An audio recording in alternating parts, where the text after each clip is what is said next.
Greetings, everybody, and welcome to episode 109 of Into the Necrosphere, the final installment of the podcast for 2021. I am officially going to have a couple of weeks break. I'm taking time off work, taking time off the podcast. I need to recharge after a hell of a year. But I do need to go out on a high, and I am doing so with this week's guest. I will be talking to Jack Gibson of the legendary Exodus. We spoke about Persona Non Grata. Jack shared a couple of tour stories. We spoke about the Big Four. And we also spoke about a couple of spicy topics, which if you enjoy the latter half of this podcast, one thing to remind all of you of as well is that I actually was a featured guest on Alan Averill's podcast, Agitators Anonymous. That episode will be dropping on Friday, the 17th, I believe, of December. Really fun conversation, and if you like that first meeting of minds that he and I had on Into the Necrosphere 85, you are going to absolutely love this one. But Jack is of the same mindset. Great conversation with him, and I think you guys are all going to thoroughly enjoy it. Maybe a few opinions that folks might differ from, but as I said last week, this is a podcast for the free thinkers, and I think you will find plenty of that on offer here. I am also going to be talking about some new music, particularly the new Pyrexia and the new Hypocrisy albums. And yes, you heard right, Hypocrisy. Many of you reached out to me and nagged and moaned and whined and said I need to give that new Hypocrisy album a listen or another chance, which I did. So you're going to get to hear what I thought of it after my conversation with Jack. And then I will also do the usual news rant, basically where I go through all of the latest metal news headlines, and I either talk seriously, poke fun. There's all sorts of basically anything goes in that segment. And I can tell you, as far as the news over here is concerned, if you're living in the UK, no doubt you saw that we had upon our TV screens a Omicron emergency declared.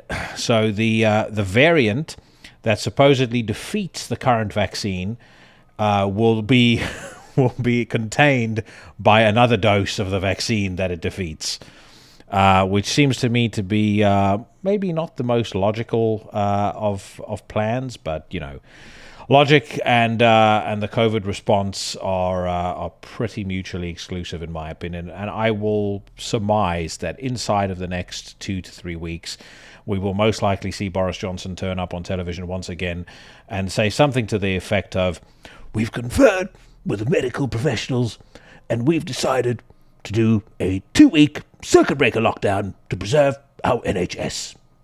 So, they've gone to what they call Plan B over here, which means everyone has to work from home. We have to wear those Christ-forsaken masks everywhere we go again.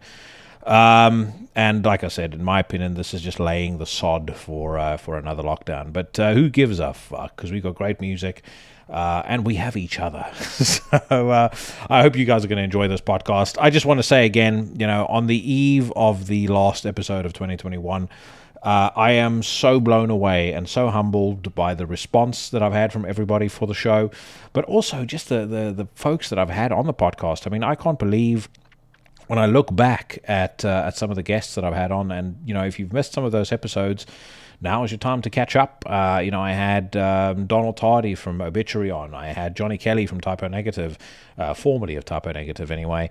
Let's see, Gol from Gorgoroth. Obviously, I've mentioned Alan Averill. I had folks from Paradise Lost, My Dying Bride. Great band after great band, and I am looking forward to an even bigger 2022. There's already quite a few things in the offing. Obviously, I'll be back, I think, the second week of January, and then the plan is to kick off my Best of 2021 double episode. I will have Kelly T of the Slaves to the Underground podcast on that first one with me. And then for the next one, I'll have Mike Hill of Tombs and the Everything Went Black and Necromaniacs podcasts. So I'm looking forward to those. But then there's a bunch of guests in the offing already as well, many of which I'm very excited to share with you. But I guess all of you will have to wait and see. But for now, sit back, strap yourself in if you're driving to work. Keep your eyes on the road and your ears to the speakers. If you are sitting at home, pour yourself a drink if it's not too early in the day. And enjoy my conversation with Jack Gibson of Exodus.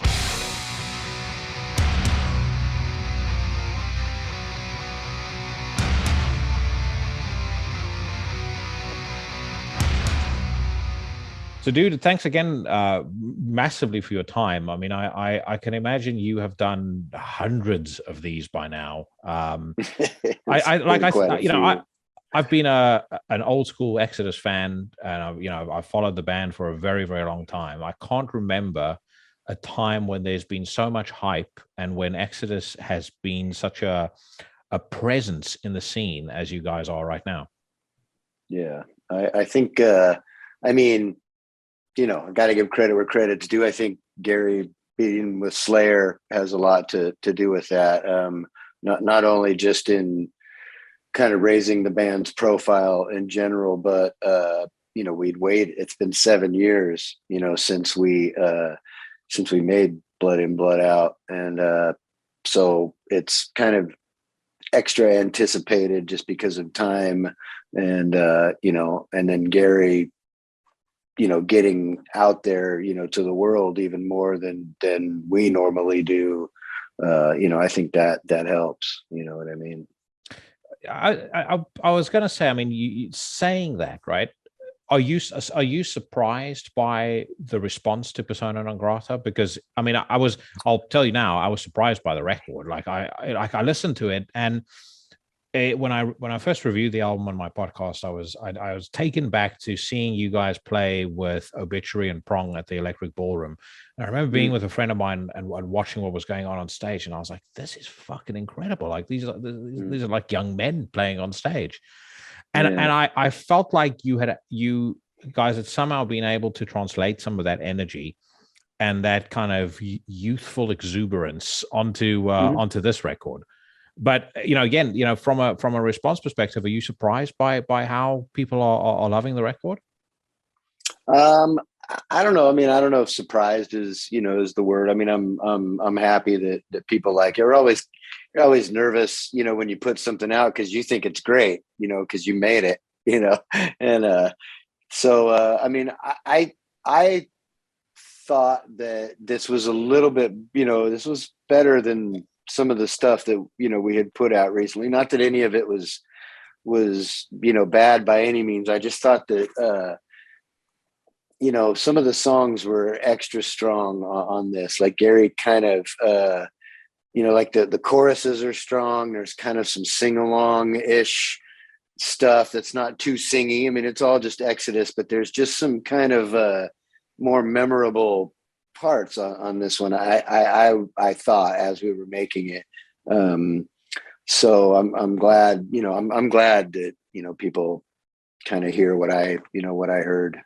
There's a return of the gang vocals as well, like more so than I remember them being on any of the last couple of records, and that to me is Yeah. critical because it when it's used properly, like on Elitist, for example, it makes the Mhm. music sound so unhinged. It's kind of got that Yeah. vibe that when you see bands do that on stage, for example, there's that kind of really crazy, chaotic, anything can happen kind of vibe. It almost reminds me a little bit of, and I don't know if this will be the right analogy for you, but it reminds me a bit of wrestling in the late 90s.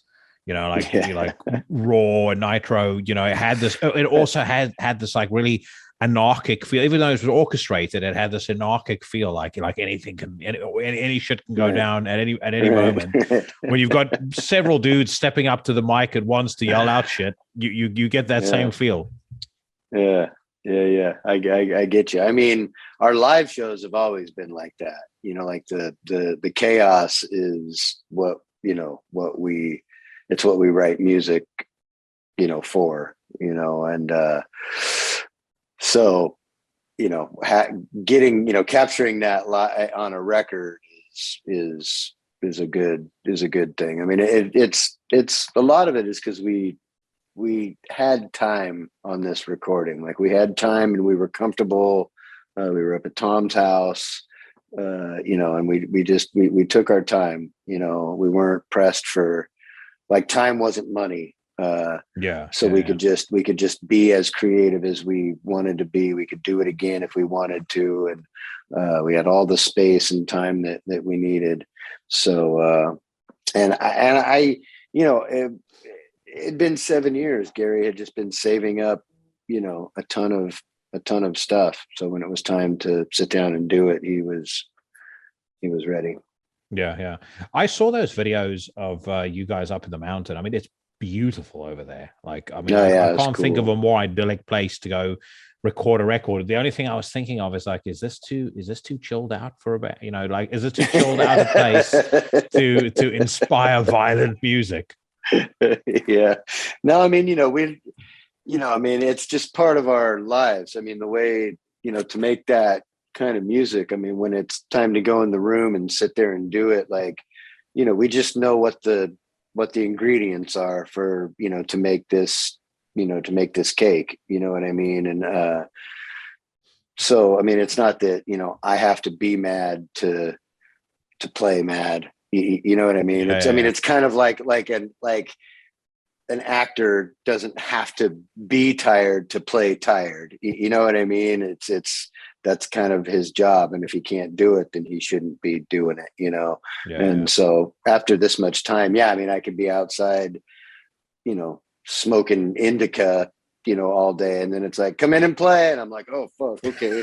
Let me grab the bass. And then it's, and then I got to get to business. You know what I mean? So, I mean, we've done enough of this that we know exactly what our role is and what's expected of us. You know what I mean? Yeah, yeah. How In long fact, you? in this recording, by the way, the whole time I was not happy with myself, like my playing. We had been off for like 5 months, which at the time was the longest we'd ever been. We didn't have, heaven knew how long it was going to stretch into, but like I just wasn't playing my best, and everybody else was like, "Man, it sounds great, it sounds fine," and I was like, "No, I was kind of down on myself because I know what I expect, and I just wasn't quite I just wasn't quite there. It took me a couple weeks of being up there before I was finally like getting to where I was feeling good about what I was doing. Yeah, yeah. So. Well, and ironically, this is the album where, like, at least in recent memory, where your bass sounds like it's higher up in the mix and more audible than probably any Exodus record that I can remember you playing on. Yeah, And it's yeah, it's kind of funny, because I was so pissed at myself the whole time, and then once I heard it, I was like, oh yeah, I guess that's pretty good. no, and I was about to say, it sounds fucking great. It's like it's got that real like sort of low end rumble. It reminds me a little bit of the record that instantly came to mind when I heard that is Burn My Eyes. I'm not the biggest Machine Head fan, but Burn My Eyes I think is a masterpiece, and it has that same kind of Mm-hmm. it's like the engines roaring underneath kind of thing. Yeah, yeah, Your bass definitely has that vibe on this record. yeah, killer, exactly. Yeah, thank you. I mean, I've we've been working with Andy Sneap since I've been in the band, and so I've done shit 5 or 6 records with him, and I every time I get a little bit closer to exactly what he wants and what I want. I learned a long time ago that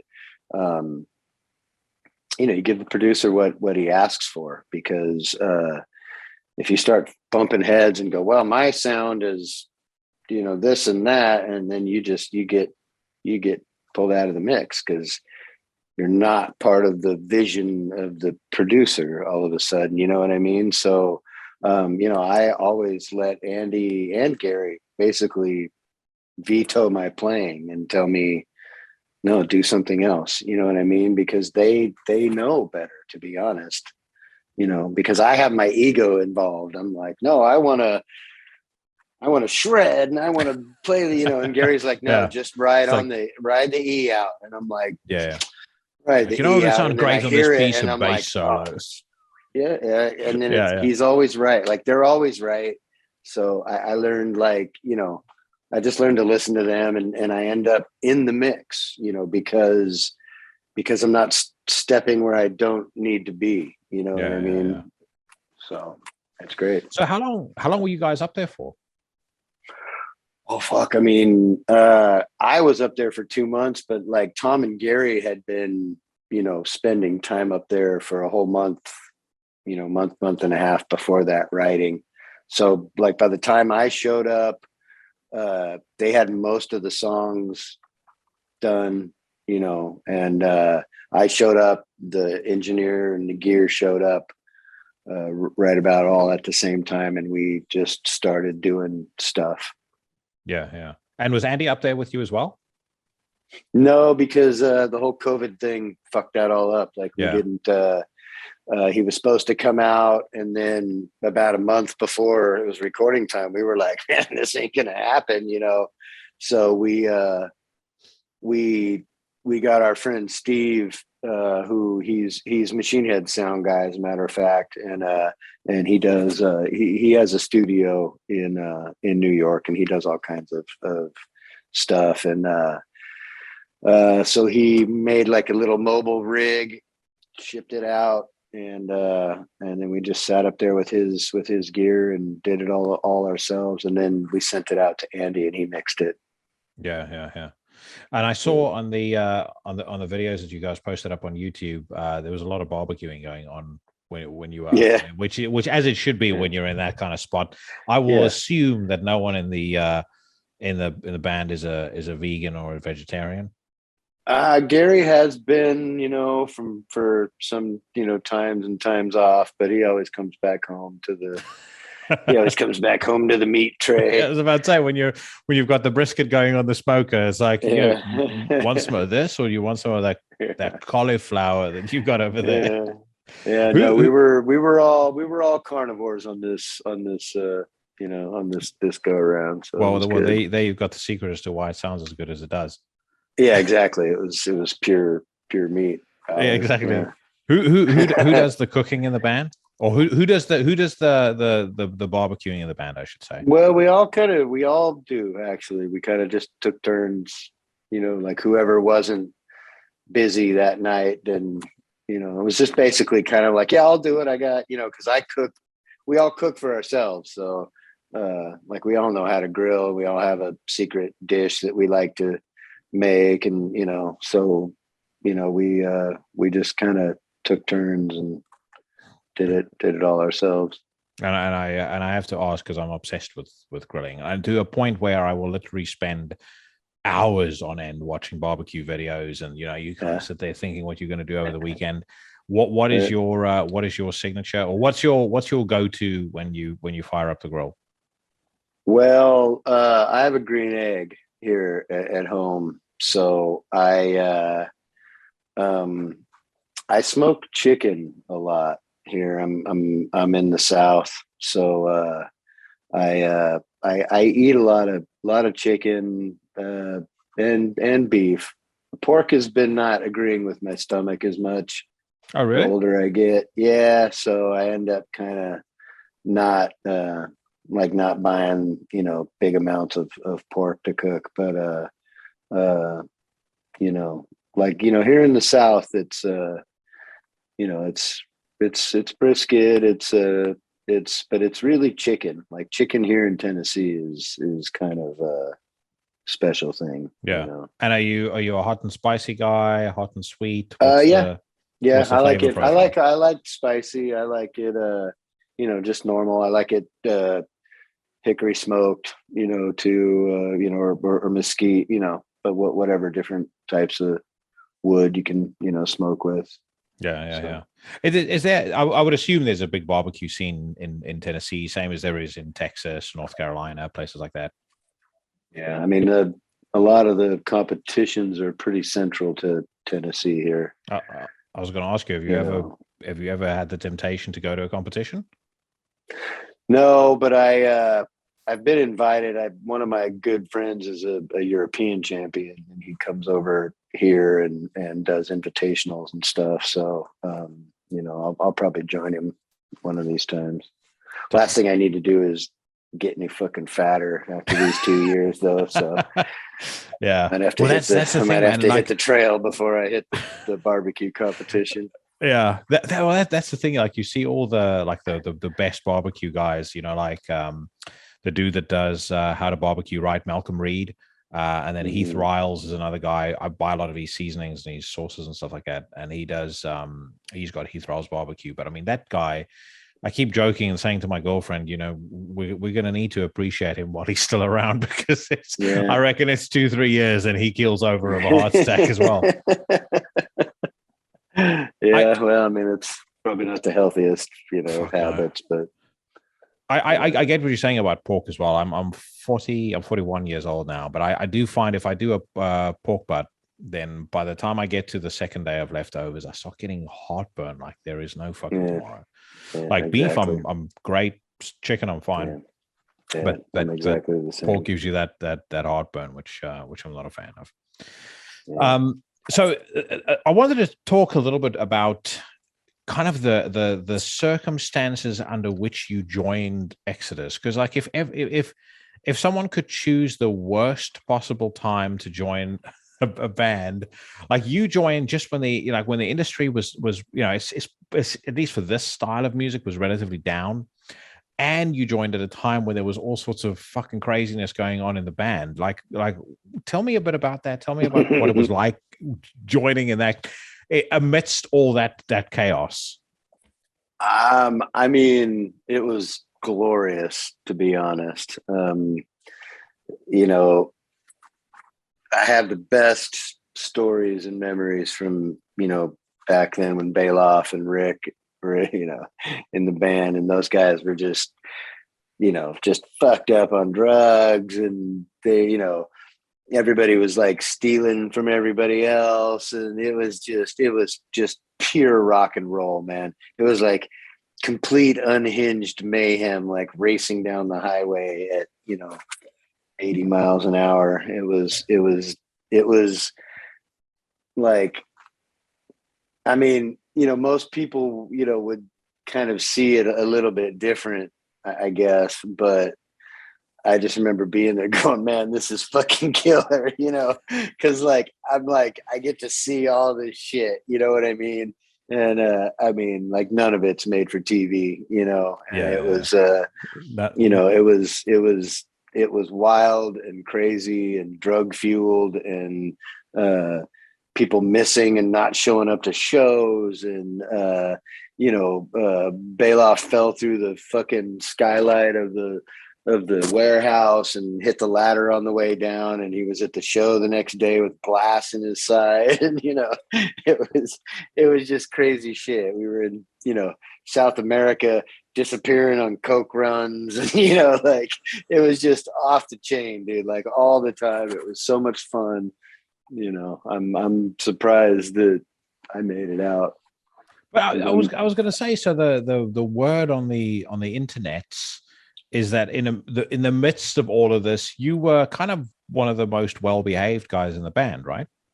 Well, I was just the only one, relatively speaking, that didn't smoke meth. Yeah. Like, so I guess that means I was the sober one. The designated driver. I was blacked out drunk, alongside them. I just never liked the actual feel of crank and meth. I never liked being amped up, but those guys sure did. And back in the day, they were going crazy on that kind of shit. But we were all going, it was just unchecked shit. They were just better at it than I was, so I was the new guy going, oh really, you can do that too, fuck, okay, blood, so was there but the thing is, people would always be like, man, how do you deal with that stuff? I'm like, dude, I keep getting on the fucking bus, like whatever you say about the guys and stuff. When it was time to make a record, we made a record. When it was time to go on tour, we went on tour, and it was awesome. Like, it was always this, Exodus always had this extra little bit of energy, live, like we were like a little bit extra aggressive, you know what I mean? And it all comes from that like appetite of, wanting more and more and more of what was happening,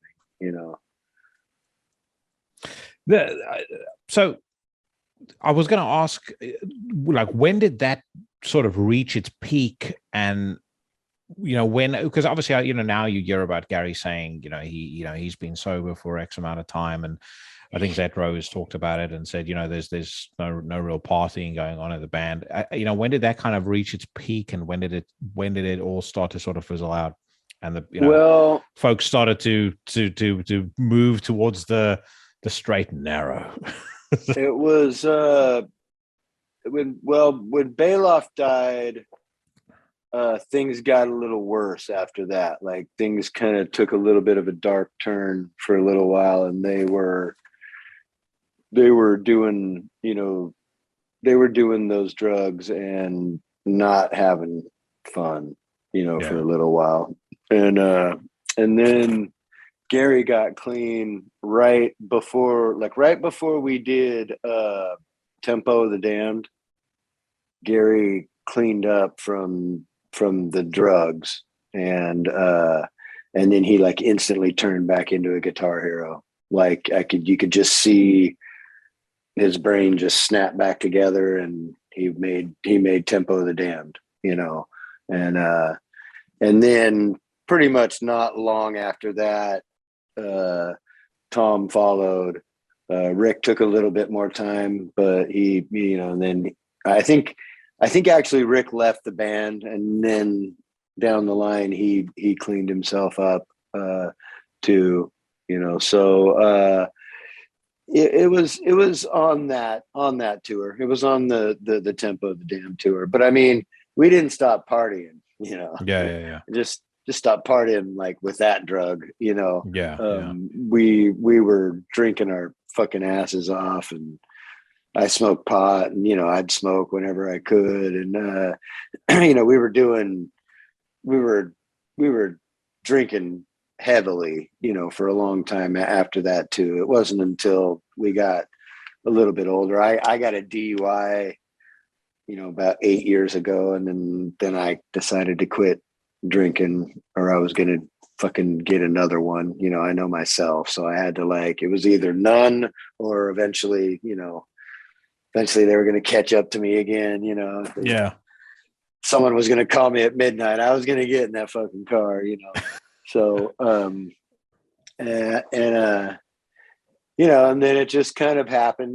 Just the older you get, your body just kind of tells no. Yeah. You have one too many hangovers or whatever, and you just kind of start slowing yourself down and stuff. So I mean, there's still a hefty amount of drinking, that goes on with the guys. I mean, everybody has a few beers at night, and, some shots of Jaeger, and stuff like that. It's not like we have a sober bus by any means. Yeah, I was about to say, like you guys aren't sitting on the bus playing cards or reading books. No, after a show. Although we do have some major Uno tournaments on the bus, especially in Europe. But no, I mean, it's, we party. Even like I haven't been drinking for 8 years, and I don't really smoke too much weed on the road either. And I hang out with everybody who's partying, and everything else. It's still a party. Yeah. It's crazy as well. You remember that last worst hangover. Like you'll always remember that for the rest of your life. I remember the worst one I ever had was a friend of mine and myself. Like I've never been I was completely teetotal until I moved to the UK, and I started working in the city, and I was told by my boss unequivocally. He asked me in my job interview, "Do you drink?" I said, "Not really." He said, "Well, if you're going to join this business and you're going to sit in the corner and not drink when we're out drinking, then this is not the place for you." And I was keen on the job, so I took it. And that kind of developed a habit. But I remember the worst fucking hangover that I ever had by no small stretch of the imagination. Just me and a buddy sat listening to music all night. The last thing I remembered, it was about 3:30 in the morning. And I remember waking up and looking around and going, where the fuck am I? And I was in his spare room, and I woke up, or I got up, we started walking through the house. We just started finding one after the other empty bottle. And his wife burst out of the bedroom. "What the fuck were you guys doing last night?" I don't know. But, dude, I felt like such crap. I was like, okay, this is the last of it. I mean, now I'm a red wine aficionado now. Like, I'm not to the extent where I can say the the sun came in at 85 right. degrees Fahrenheit or some shit. That for 3 months of that year. But I like red wine, also in partly because I heard that if you drink a glass of it a night, it staves off dementia. so, Okay. Right. so I stick to that. But I don't really do a huge amount of other drinking. A bit of beer when I'm barbecuing, bit of wine, but that's about it. But for you, it's kind of the same. I mean, when you say you're not drinking, are you teetotal? I haven't had a drop in 8 years. Yeah. And no temptation when you're on the road with the guys? No. The few times that like I have been tempted is when like the Bloody Mary walks by in the restaurant. And I'm like, oh yeah, oh no, I can't handle it, or like a frosty martini comes out on the tray and walks by me and I'm like, that looks hella good, but it's always usually more like I want the taste, like I want it's cuisine thing. Like I'd like to have a martini with my filet mignon, like things like that. But it's really no big deal. But exactly what you just said there now, it's that connection, right? Like I did go through a period of time where I was drinking a bit too much wine, and I know exactly what it came from. It was like, bizarrely, I was watching too much. I was watching Mad Men, and if you watch the show, I mean, they fucking drink in the show all the time. Yeah. And so I was drinking like glass after glass after glass of wine, doing it. But it's also like you don't want the night to end because then you have to go to bed and you have to go to work the next day. Right. So it's like it one episode becomes 2 episodes, becomes 3 episodes. The next thing you know, there's 2 empty bottles, and it's like you start to connect the two things. Like you don't want that glass of wine to end because when the glass of wine is done, the day's or the day's over. So you just go refill and refill and refill. It's, like I also know a guy who tried to quit smoking and he can't because he's a guitarist. He plays in a band, and he says every single time he sits down to start writing, unless he's got a cigarette in his mouth, he feels like he can't think. Yeah, I get it. Yeah, I get it. But so when you originally joined, when all this wild shit was going on, was there any kind of hazing or any any kind of rituals that the guys put you through? Not really, man. I mean, Bailoff hazed every living creature that came within, arm's distance of him. So, I mean, I got a little bit from Bailoff, but Bailoff loved me too. Like it was, I was pretty much in right away. I'd already been jamming with Tom and Gary for a little while. So, when Rick and Bailoff came back, they were just, Bailoff was just happy to get the fucking call and to be back in the room, with Exodus. It was, it was what he'd been waiting for, since he got kicked out, you know what I mean? Yeah, so yeah. he was just happy to be there. Yeah. And what had you been doing prior to joining Exodus? Well, I'd been in the band with Tom and Gary it was a couple of years before that. We had worked on, some music. It was a band called War Dance. Yeah. And we'd jammed and played a few shows, made a demo, and then, what was it? Century Media just said, just get Bailoff and Rick, and let's, we'll write you a check for that, and then all that just turned into Exodus. How did you originally meet? Because if you look at it on paper, it kind of almost feels like, given where Gary came from as an example, you sort of were on the periphery of the scene, and then you kind of broke into the band. How did you meet Gary, or how did you meet Tom originally? Yeah, it's kind of a funny story. This friend of mine was sleeping on our couch. His name is Sean Smithson, and he's a real talented musician, kind of one of those guys who was like awesome, but just kept jumping from band to band. Like he was so creative. He almost couldn't, like contain it long enough to fit, to get the product all the way done. And he'd always be on to the next thing and on to the next thing. And, he's actually, oddly enough, Dave Mustaine thanks him for the conceptual creation of Vic Rattlehead. Awesome. He's kind of a comic booky guy, and way back in the day, he drew the first Vic Rattlehead for him, I guess. So anyway, but so he was trying out to sing for War Dance, and he needed a ride, and he's like, "Hey, can you give me a ride to the space?" Man, fucking Sean, He's like, "Yeah, it's the Exodus guys, man. They're really cool." And, and I'm like, and I hadn't met any of them and stuff. So I was like, "Yeah, okay, cool. I'll give you a ride."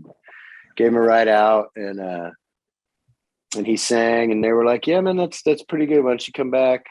And so I gave him another ride like later in the week, and their bass player he wasn't there. It was Mike Butler, who had played on the last Exodus record on Force of Habit. And I was like, where's the bass player? I wanted to watch the bass player play, and they were like, "Oh man, he never comes. He's in like 5 bands, and he just he never shows up, But I was like, and I kind of got the vibe, like they were pissed at him, you know what I mean? And I was like, well, fuck, I'll come. I don't have a band right now. I'll come, Gary was like, "All right, here, take this, take the tape home, learn the songs, come back with Sean next week." And so anyway, long story short, I got the gig and Sean didn't. And I was in War Dance and Sean wasn't. And then I was just there, and then once that turned into Exodus, they asked Robbie to do it, and he just didn't want to do it. He was on to other parts of his life, and so I was already tight with Tom and Gary, and so I just got brought along, and I just have held on for dear life ever since. What were your first impressions of Gary and of Tom when you met them? Oh, they were killer, man. Like, they were so nice to me. I was just a guy there watching, you know what I mean? And they were great, man. I mean, they were just great guys, and they've, like, it's funny, over time, like they've both kind of, turned into like the big brothers that I never had, like, like they're, I owe a lot to those guys. They are fucking badass dudes. I mean, there's no two ways about it. I want to show you something real quick. They won't remember this, but this is way back 2000, and this was when Tempo of the Dam came out. There's me and Gary and Tom boozing in London. Holy shit! Look at you, looking like a proper asshole. That's awesome. But yeah, man, such fucking cool dudes, and it was awesome because I went in to interview them, and we just hit it off. And Gary was just like, "Stay, hang out here afterwards. This is yours was the last interview of the night," and we just sat there talking shit. And that was, nice. We stayed there until the wee hours. But yeah, where was that in London? I can't even remember what the hotel was called. I think it might have been like a Holiday Inn or something. It was nothing, it was nothing special. Okay. But yeah, great. I thought it was like one of the venues we were playing or something. UK venues don't look like this, mate. No, yeah, that's way too upmarket for a UK venue. But I guess you're right. Yeah, I mean, but again, yeah, such cool guys. So I was so fucking bummed when I heard the news originally about Tom. But he's obviously handled this really. I mean, he's been so fucking strong and frankly quite inspiring throughout all of this. How's he doing now? Yeah, he's doing so good. I mean, we're really happy. I mean, I don't want to get too far ahead of it, or anything. I don't want to be, like, he's fine, you know what I mean? Because he's not fine, but he's doing so good, man. I mean, it's he's really staying on top of it, and he just had the mind that he was gonna, beat it, and he's beaten it. I mean, he's back. He's back playing, and he sounds great. He's got a big scar from, here down to here, and he's a little bit thinner. Like he can't just put weight on. It's harder, for him. But I mean, he's playing great and it sounds great and everything, everything's going pretty good, so fingers crossed it just stays on that trajectory, and it just gets better and stronger and better and stronger. Well, that was the thing when I listened to Persona Non Grata, I was listening to his drumming, and like for me, I was thinking to myself, how long was that after he had treatment and he'd been sick, because his drumming is fucking outrageous. It was actually it was right before. So so on the album he's got the cancer and he doesn't know it yet. Holy shit. Yeah, like he knew something was wrong. He'd lost some weight and he'd gone to some doctors and they were like, oh, this and that. And then when we got done, he went down the hill into one of the cities. I think he went in to San Francisco, and they figured out that it was a little bit of cancer in his stomach, and then all of that started. So he didn't quite know what was wrong with him when he recorded. So, and it's fucking mind blowing to think that, knowing just like how good the drums sound on this record, because it's the most. I'd put a wager on it and say I think it's the most aggressive drumming I've heard from him on an Exodus album. Period. Could be, man. I mean, it's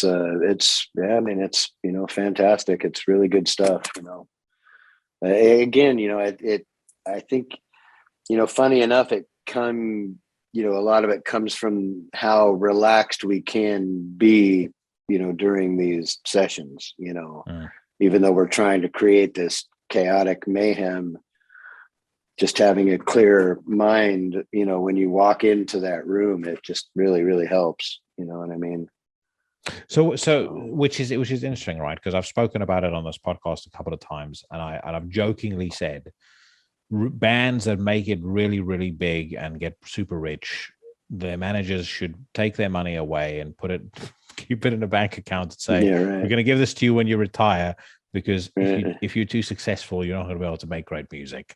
And if I think about, I don't want to get into a discussion about the big four because I think it's pointless. But if I think about bands that have been around as long as you guys are, or in around that ballpark, I feel like bands that are doing it at the level that you're doing it at, commercially and artistically, it's like it's only you and Exodus, really, in my view, that has maintained that particular standard of output, like output that I think is, competes with, or in some cases, I think even eclipses your old stuff, and stuff where if you went out, like I remember seeing you guys play, as I said, with that on that Obituary show, and you were playing a bunch of new stuff, and none of it was falling flat on the audience. I mean, the audience was going fucking nuts with every single song that you were playing. If you played all of Persona Non Grata on a set list, one or two people might be pissed if you drop Strike of the Beast or you drop Toxic Waltz off the set list, but for the most part, they're still going to have had a good time. There's a lot of other bands, without naming any names, where if they drop the hits, people would lose their shit. They're like, I wouldn't want to hear your new music, and that really says something. So the question for me stemming from that is, how do you kind of keep it so current? How do you what is it about this band that makes you guys still sound as vital as you do in 2021? I don't know, man. I mean, I think it's really just that we like it, like we like the music that we make. We like to do it. We like getting in a club where it's too fucking hot and people are, crawling all over each other and, bumping into us. And, it, like we still like going on tour. We like thrashing, you know what I mean? And, so it's not really manufactured, it's kind of like, like Gary comes up with a riff and I'm like, killer, let's make, let's put this on it. And, that sounds great. And, it's, and if it doesn't do that to us, we throw it away, So I don't know. I mean, we always joke that it's, because we never got rich like the other bands and stuff like that, but I kind of don't think that that's like, I don't know, man. I mean, I don't know if that's true or not, because I mean, Slayer was plenty rich, and they still, just put it to the grindstone all the time. And, it's just where you want to be creative. I mean, Metallica was always like kind of seeking something else, other Yeah. than just pure heavy, just non-conformist heavy shit. Like Metallica was always trying to kind of bridge that gap, you know what I mean? And be like the popular version of that, you know what I mean? So, I mean, that's like what they did, and I don't know, man, it's just Gary. Like Gary's the man, like Gary knows how to put this shit together, and he knows what's not good. I mean, it's being able to be critical, of yourself and of each other. You know what I mean? Like it's knowing what's cheesy and knowing what's heavy. You know what I mean? And Gary knows. Like Gary knows. If I do something that's too lame, he's like, no, fuck that. You're not doing that. It's not even it's no touchy feely. Everybody gets a fucking trophy. It's no, that sucks. You're not doing it. You know what I mean? And it's like, okay, and that's right. He's right. So, it's kind of like, So question I have, and because you've kind of got my mind going down a particular track here. So a question I have is, do you guys have somebody or a couple of people externally or external to the band who you would play new music to and kind of get their take on it, and who you'd willingly accept them saying, hey, by the way, this song fucking sucks, I don't want to hear it? Because maybe that, like my thinking around it is, some bands I think have so many people around them that are really just there because they're because the band is successful, and they'll say anything to that band to say, you're amazing, you're incredible. It's like a famous movie star. Right. That the band never, that there's a degree of kind of personal, I don't know whether you call it personal reflection or self-criticism, that just goes away because of that. I'm probably I'm kind of thinking out loud here, but I think you know what I'm driving at. Yeah, no, it's I mean, it's definitely true. I mean, it is kind of like I was saying that, we can check ourselves. Like we can talk shit to each other about it, and it's not like, man, fuck Gary, I'm out the band. Yeah, you know what I mean? Yeah, it's I mean, it can be downright mean, but it's constructive, and it's all for the good of, like we're men. We're supposed to be, this ain't touchy-feely land. You know what I mean? Where everybody gets a chance to play metal. It's like, this is serious shit, And so if you're not, like, everybody can be critical, and that's like an important thing. Like there's nobody outside of the band that can, tell us what to do. I mean, there's a few people like our managers and stuff who will listen and go, yeah, that's good. And like, I think that's good. And that one might not be as good or whatever, but like nobody goes, maybe you should try this or whatever. Like maybe Sneap. Like Sneap can venture into that territory a little bit, but I've seen him and Gary have huge fights where, and at the end, Gary just goes, nope, it's mine, and it's no. And Sneap's like, okay, he follows his instinct. Yeah, Gary's the boss, and it's the way it is. If Gary says no, it's no. Yeah. When he was out playing with Slayer, did it feel weird not having him on stage for a couple of those shows? A little bit, but I mean, Craigan's our homeboy. We'd already knew him well, and he did just a great job, I mean, especially playing wise, like he, he nailed it. Like he nailed it to the floor for us, and it was fun having him there. And we, I mean, I wouldn't say we didn't miss a beat, but like we kept things rolling really well, while Gary was gone. So we owe a ton, to Cragen for it. So I mean, it was fun. Like as soon as Gary did come back, and he was back, and then it was like, oh yeah, this is like old times, yeah, where he's back. You know what I mean? And it's fun. You know what I mean? So yeah, I mean it's good to have him back. But we were having fun when he wasn't there too. It's crazy to me how well he fit into Slayer, because I remember seeing them on the farewell tour in London, and like in my mind, Rob, for example, he still feels like the new guy in Metallica. Like I've seen us, and he's a phenomenal bass player. There's no two ways about it. But he'll always feel to me like the new guy in Metallica. But Gary almost felt, and I'd seen Slayer multiple times previously with Jeff, but Gary just felt like he belonged in that band. He never felt to me like he was the odd guy, or that he was the new guy, or there was anything that about him that made him stand out from anybody else in that band.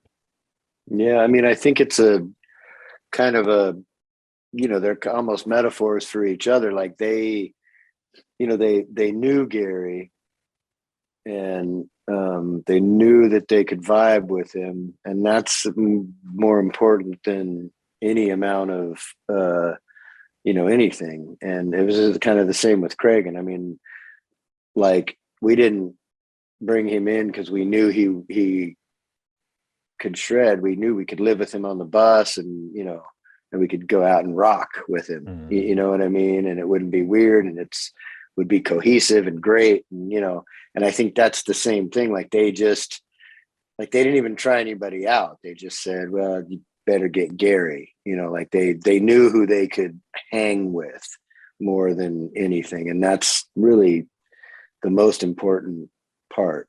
Because once you start having weird little animosities in the band and little things like that, then it'll start showing in the playing eventually. Yeah.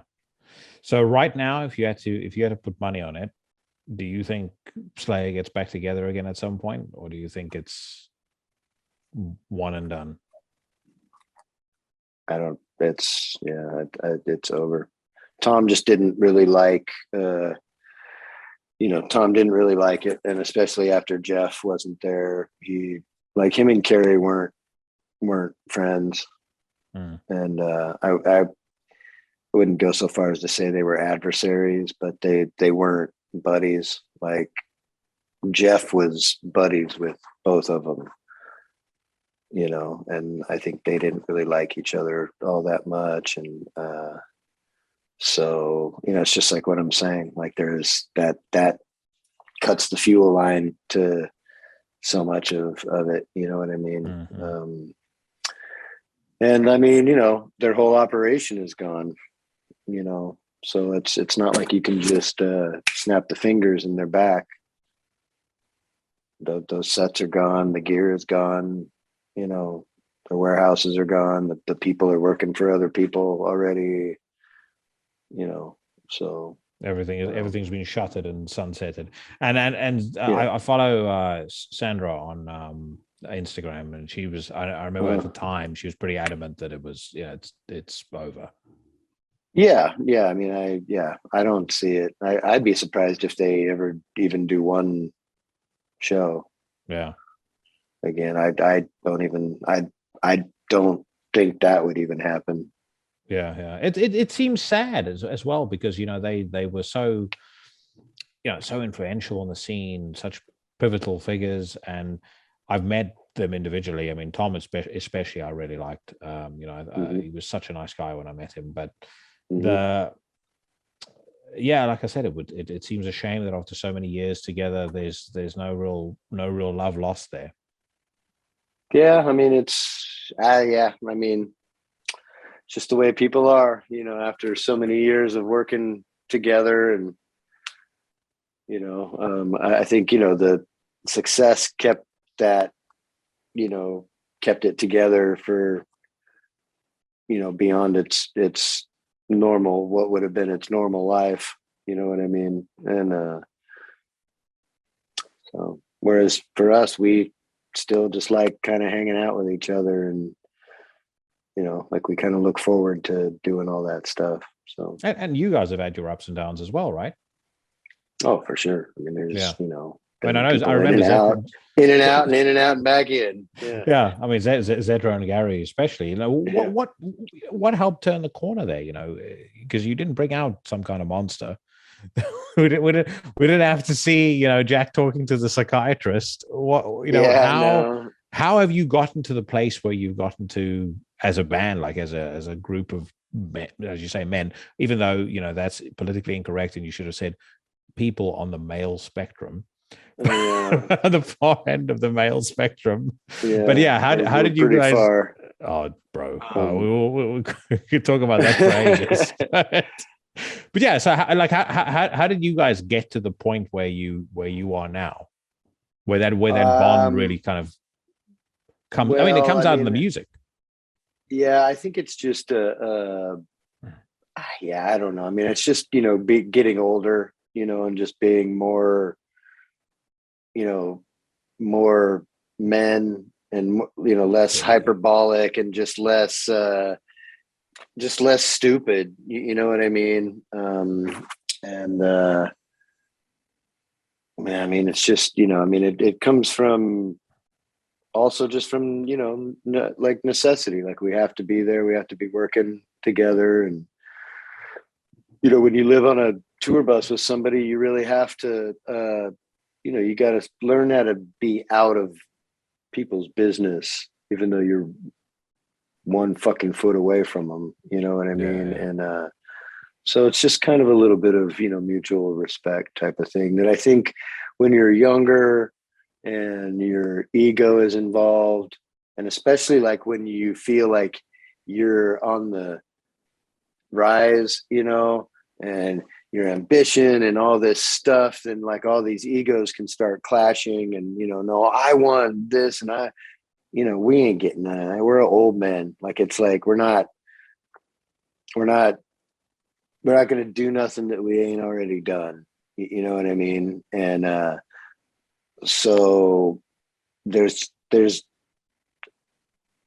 none of the well, me, what about me? Because who the fuck cares? We're old men. Like we ain't getting pussy anyway anymore. You know what I mean? It's like that's all like young man's band ego shit. You know what I mean? Like we're just like, yeah, this is cool, and I'll do what I have. I'll do my job. And so I think a lot of those little ego problems just don't matter the older you get. Yeah. And I think also like part of becoming a man, as I've learned, I think it's, and I don't think you're a man when you're 21 at whatsoever. I think anyone that thinks like a man is a man when he's in his early 20s is fucking deluded. I mean, they don't know anything about men. But I do think part of it is being able to put your hands up and say, I fucked up, or I didn't, I don't know something, or I guess deferring. Either apologizing or deferring expertise to somebody who knows more than you, putting your ego aside long enough to say, you're better at this than I am. I mean, as you kind of, you've sort of alluded to with Gary and with his instinct for music. Yeah, exactly. Yeah. I mean, well, I remember reading Rush is one of my all-time favorite acts. And I remember somebody asked Getty in an interview, how come you don't write more lyrics? And he said, because I have Neil Peart in my band. Yeah.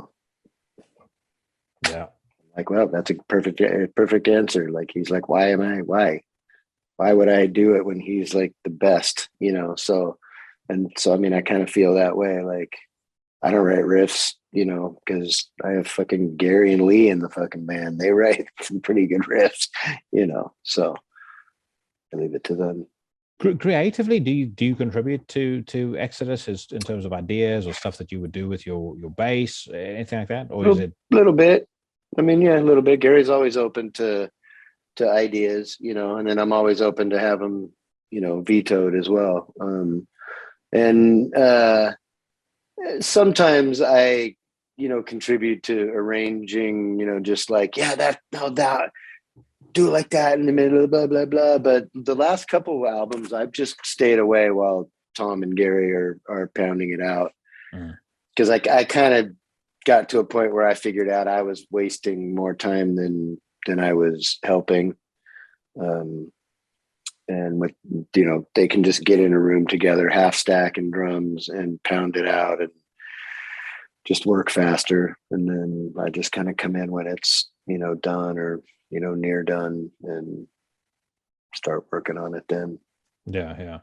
So last kind of train of conversation I want to go down is specific to the band's lyrics, and especially the title Persona Non Grata, and you've got tracks like Elitist on the record, which seems to me to be very relevant to the fucking whack time that we find ourselves in at the moment.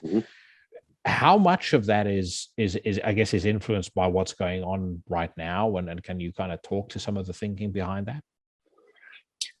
Oh man, I mean, it's all about it. Gary's always been, good at, at pulling ideas from, what's going on around us. And I mean, one thing is for sure, no matter what, like no matter who you are, you're mad these days. Like it just seems like anger is, the most permeable thing, and we're good at anger, so I mean, one of the things about Gary, well, one of the things about our band is we're pretty split up politically, and we can have some pretty charged conversations, like between us.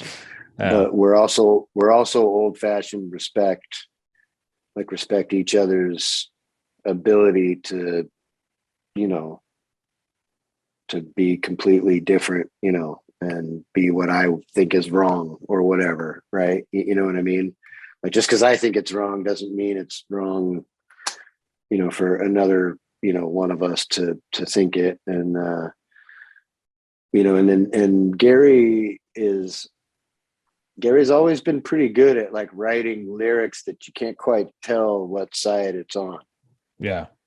Like is War is My Shepherd. It's hard to tell if it's a pro-war song or a negative war song. Like it's actually a anti-war song, but like the troops love it. You know what I mean? It's almost a war cry at the same time, and it's a pretty clever thing to be able to do. You know what I mean? So. And most of the songs, the lyrics, on this, it's like that. It's just ambiguous enough that, it makes sense to everybody. Like everybody can go, yeah, that's about me, and not be like, oh yeah, fuck that, because that's the fuck problem now. It's too easy to just go, yeah, fuck that, and then totally excise it, from you. So it's kind of a delicate art form to be able to speak of those things and not alienate everybody. It's the feedback loop people land up in nowadays, because they believe in one thing, and so then that's the only people that they follow on social media or the only news channel that they watch. And what I am starting to notice increasingly is the feedback loop begins to extend to music as well. I mean, it extends to entertainment for sure, but it's extending to music as well, where people they will stop listening to bands that they feel there's any kind of ideological disagreement with, no matter whether that's part of the band's lyrics or not. I mean, I remember, recently the when Zetro was pretty open about his views.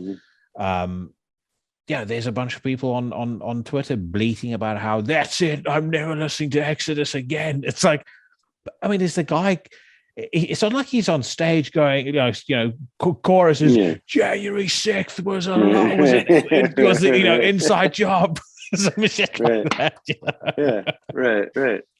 Yeah, like I mean, it's just unfortunate. That's just that's just the climate that we're in right now. I think that in general, the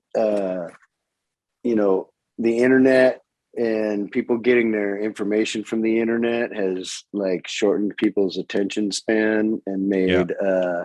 made information into like a tweet, and that's not the real world is. It's always a much longer talk than you can fit on a news segment, and it's much more nuanced, and but the other thing is that the internet and clicks, those things, they profit from being one, from that thing, and like it's better for them if people don't get along, Yeah. so uh they push the message of divisive, ness, as opposed to, when I was young, like I was on the high school debate team. You had to be ready to debate both sides in the competition. It was like being a lawyer, right? Like you argue for who gives you the fucking money, right? You know what I mean? And it's and that's more like debate, like debate is different than fighting or arguing. People argue now, they don't debate. Like debate is a different art form, where you allow the other person, it's a meeting of ideas. It isn't just, no, you're fucking wrong. Like that's arguing, and nobody gets anywhere arguing. Yeah. And people don't know the difference really anymore. Well, not anymore, but just like today, it's just kind of hyperbolic, Yeah. and the internet cheapens everything. And then you only see that. So the cheapest shit gets pushed forward, and then everybody thinks that the Kardashians is real life, and then you only see these bitches trying to pretend to be Kim Kardashian on the internet, and then more girls want to be that, and it just and they kind of, fail, so they develop body dysmorphia and all sorts of other yeah, and crazy it shit. and it all feeds itself online, and then you just go out and, you go walk around your neighborhood and you realize like life ain't like that. It's just people raising their kids and, being normal, you know what I mean? And, so it's just how we take in our information. Yeah. I remember my grandma and grandpa saying the same damn thing about TV. Like TV was, it fucked up everything, you know what I mean? And look at these commercials and they're all fake, and it's all fake and fake, I mean, they were right then. I knew it about TV back then, like nobody was that happy cleaning a fucking toilet, you know what I mean? And right, you know what I mean? And it's like, I sure wasn't, when I had to. So when the internet came around, I was like, well, boy, this is like TV commercials on steroids. So I already knew, but I think kids, people that grew up, looking at these little screens, their world is much different, than ours. You know what I mean? Yeah. No, And also, I mean, I kind of don't blame young people for, thinking that the system is all fucked up and against them and everything, because they've never been alive when it was working right. You know what I mean? Like I was alive when I was young, like things were pretty killer. Yeah. You know what I mean? Like the system worked, things were good.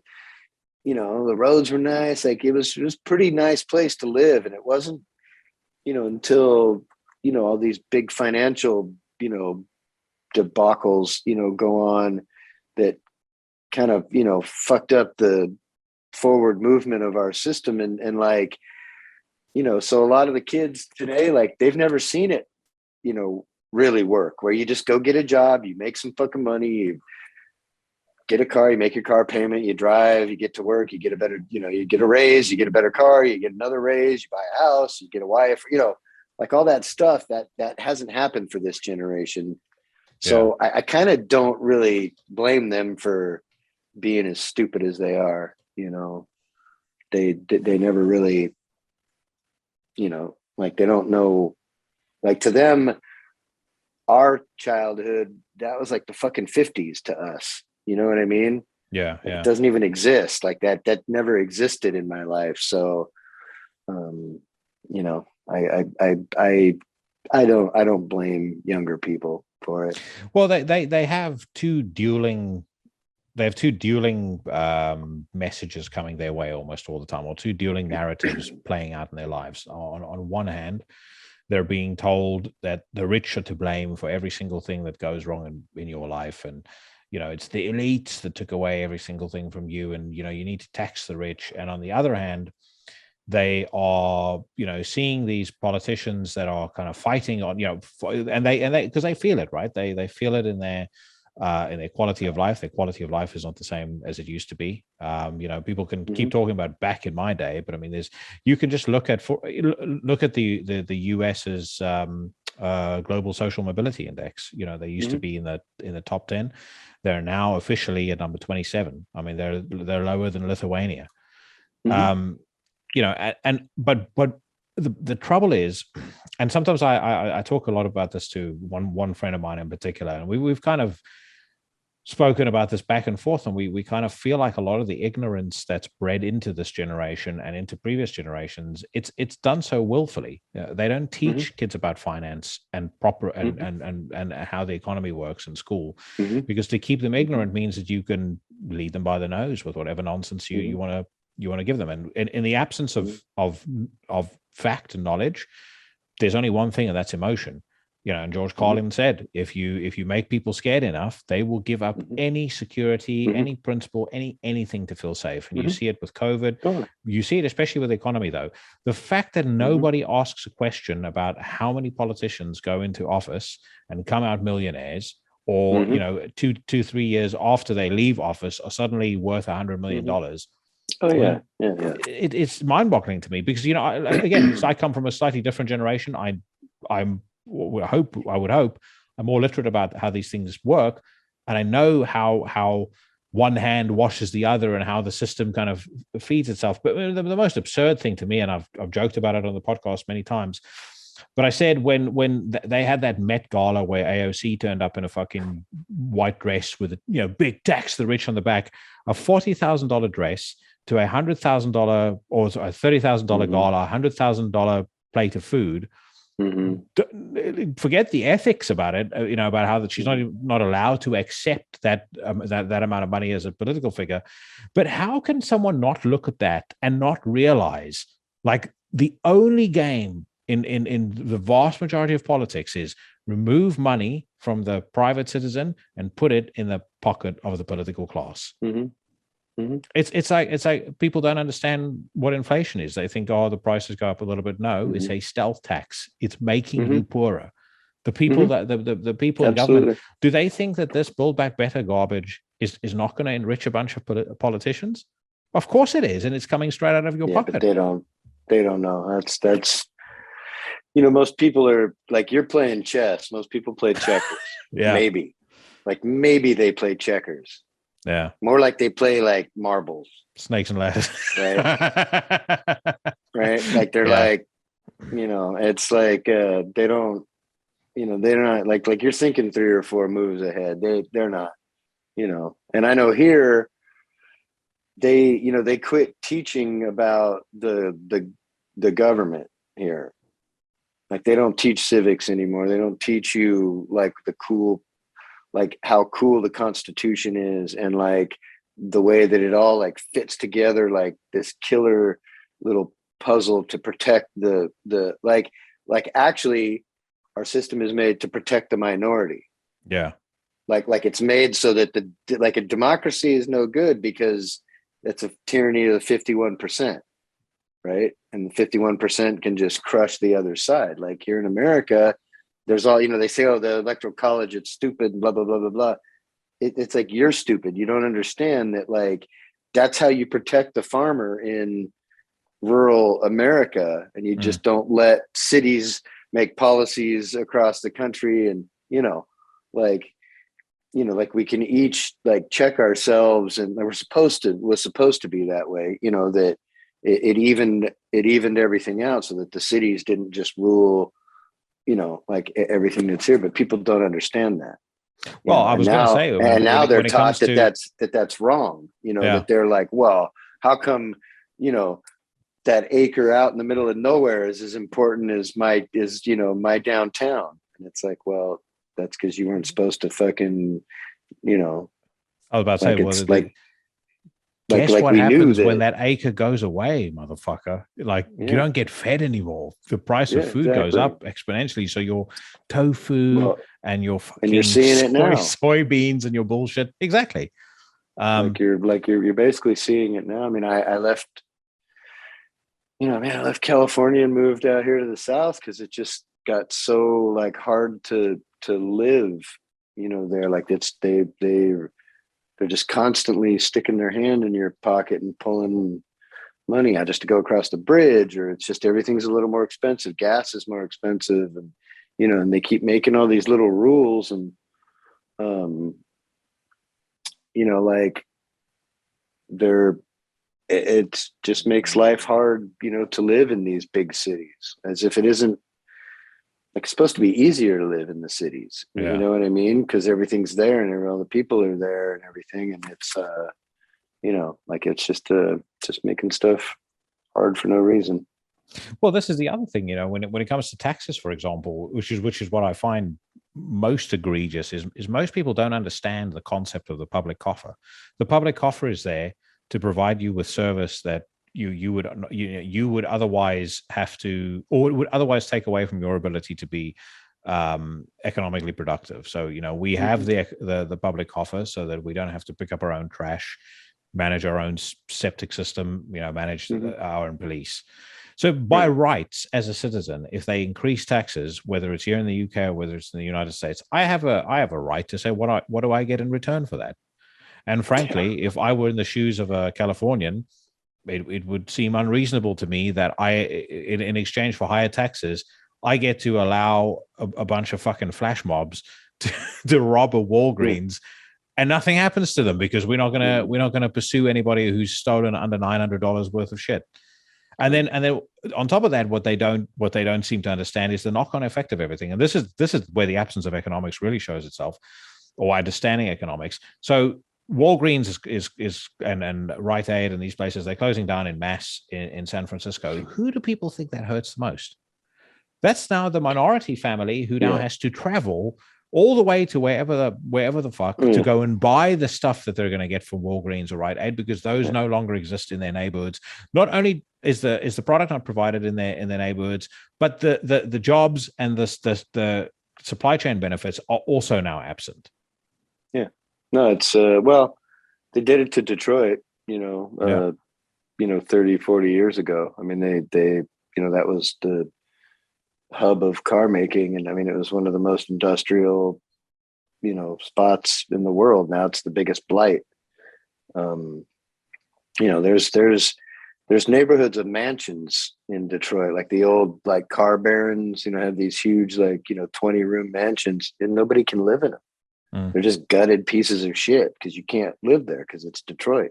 There's no services, like everything, and that's what'll happen to these cities at some point. Once there's no supermarket, then what the fuck, dude? You know what I mean? Like, there's no place to go get stuff. The banks are going to close. Everything's going to close. San Francisco is going to be, it's going to be like the biggest, $1 million fucking apartment ghost town in the world. Like, they just don't see that they can, like, they don't think they can do it again. Like, they think it's just magic. It's magic in the cities. Well, they did it to Detroit. It's fucked up, man. And I mean, that may be the future, because nobody gives a fuck that it happened to Detroit. Yeah. Detroit sits there. It's still there, and it's still full of fucking, people, and you can still buy a house for like $400. I was about to say they were selling some of those mansions for like $500, something obscene. But you can't live in it. Crash. Yeah. You can't live in it. Like, you can't live there because you can't put anything in your house that won't get stolen. Yeah. because the other people are just desperate as fuck. They have nothing. And like a lot of the city doesn't even have electricity. They've just shut off water and fire. Like if there's a fire out there, they don't even go. Like people have started to have their own like farms. Like they burn down the block and then plant a crop. In fucking Detroit, bro. So I'd say that's fucking insane. Yeah, it's absolutely well. Detroit has become like, you remember when RoboCop came out and Detroit was presented as like the worst place ever. I mean, it's like a high-tech, flourishing city on RoboCop compared to what it is now. Oh yeah, no, there's just, I mean, it's just a wasteland. But that's what you can do. I mean, there's no place to, like, there's nowhere to live. There's no stores. There's nothing there. You know what I mean? Everybody who's there is just stuck. They don't have any way out. They don't have anything. And I mean, San Francisco will be that very soon. Yeah. Because who can afford to keep getting robbed? Yeah. They're just going to close. Well, I remember visiting San Francisco about 2 years ago, and there was parts of the city that was really nice, but the thing that freaked me out the most. And I've been, I mean, I grew up in South Africa, so I've been through some, really poor shanty towns and stuff. I've seen some stuff, but I've never seen the Walking Dead looking motherfuckers that I saw in San Francisco, like with all the drug addicts and all the homeless people that just roam free there. And the worst thing about it is they yell all sorts of crazy shit to the people around them. It's not like they just keep to themselves. They're properly obnoxious, and the government just seems to condone it. Well, it's like the bears in Yosemite. They know they're not going to get shot. So they walk right into your campground and eat your fucking peanut butter, and they look right at you. You can bang pots and shit. They're like, fuck you. And it's the same way. The homeless in San Francisco know they're protected. Like they know you ain't going to do shit because. So here's a question. Protected. How come when the recall election happened for Gavin Newsom, how did that imbecile stay in office? I don't know, dude. They just know how to. Well, for one thing, the Democrats have better game. Yeah. I mean, it's easier to get Democrat votes together because they're all together. Yeah. You know what I mean? Like it's hard to round up, or to get rural. The more rural things are, the harder it is to organize. You know what I mean? Whereas in the city, you walk into one building, you got 10,000 like that. You know what I mean? And so it's just organization, and it's trendy right now too. It's trendy to be all, yay, we're fucking, it's it's just the way it is. Lockdowns forever. Yeah, I was so hoping that Larry Elder would beat him. It would have literally made my I like Larry. I mean, I like badass Larry. guy. He's pretty cool. Yeah. I don't know. I mean, California. I really can't speak for the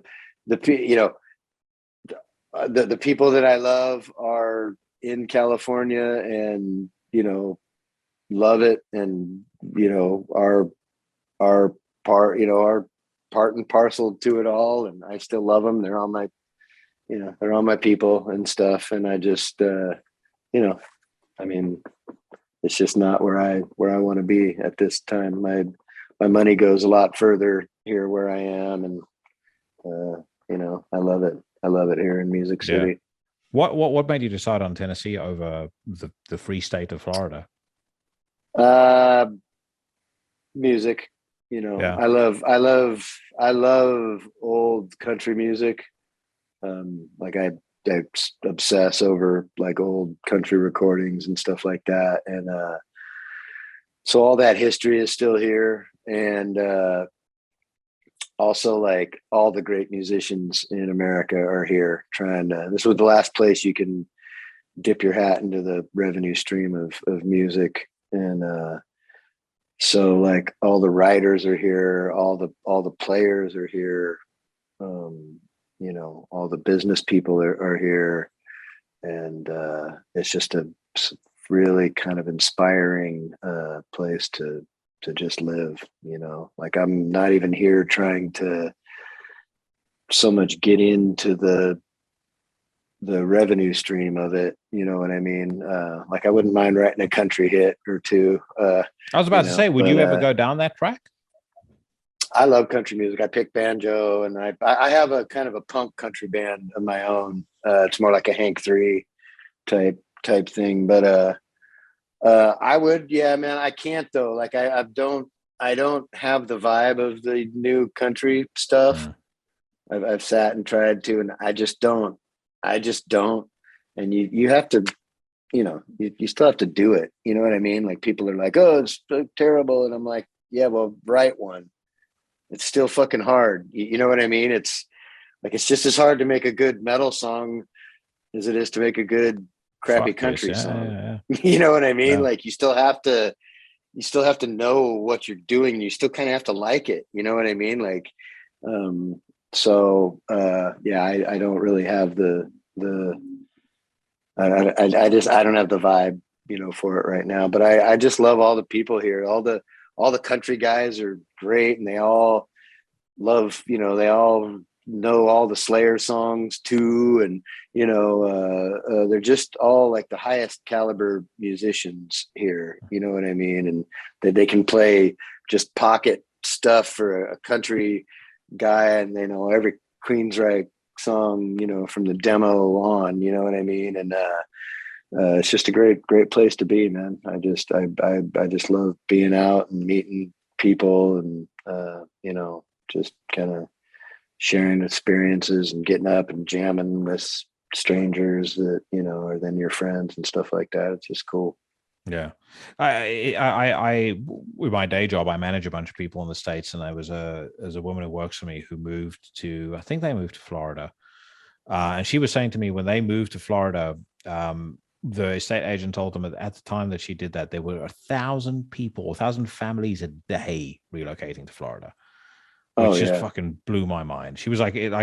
what it obviously did to the cost of housing over there is nuts, but she was like, Yeah. just everybody wants to get out of Well, any. for when I moved here 4 years ago, there was 100 people a day moving to Nashville, Yeah.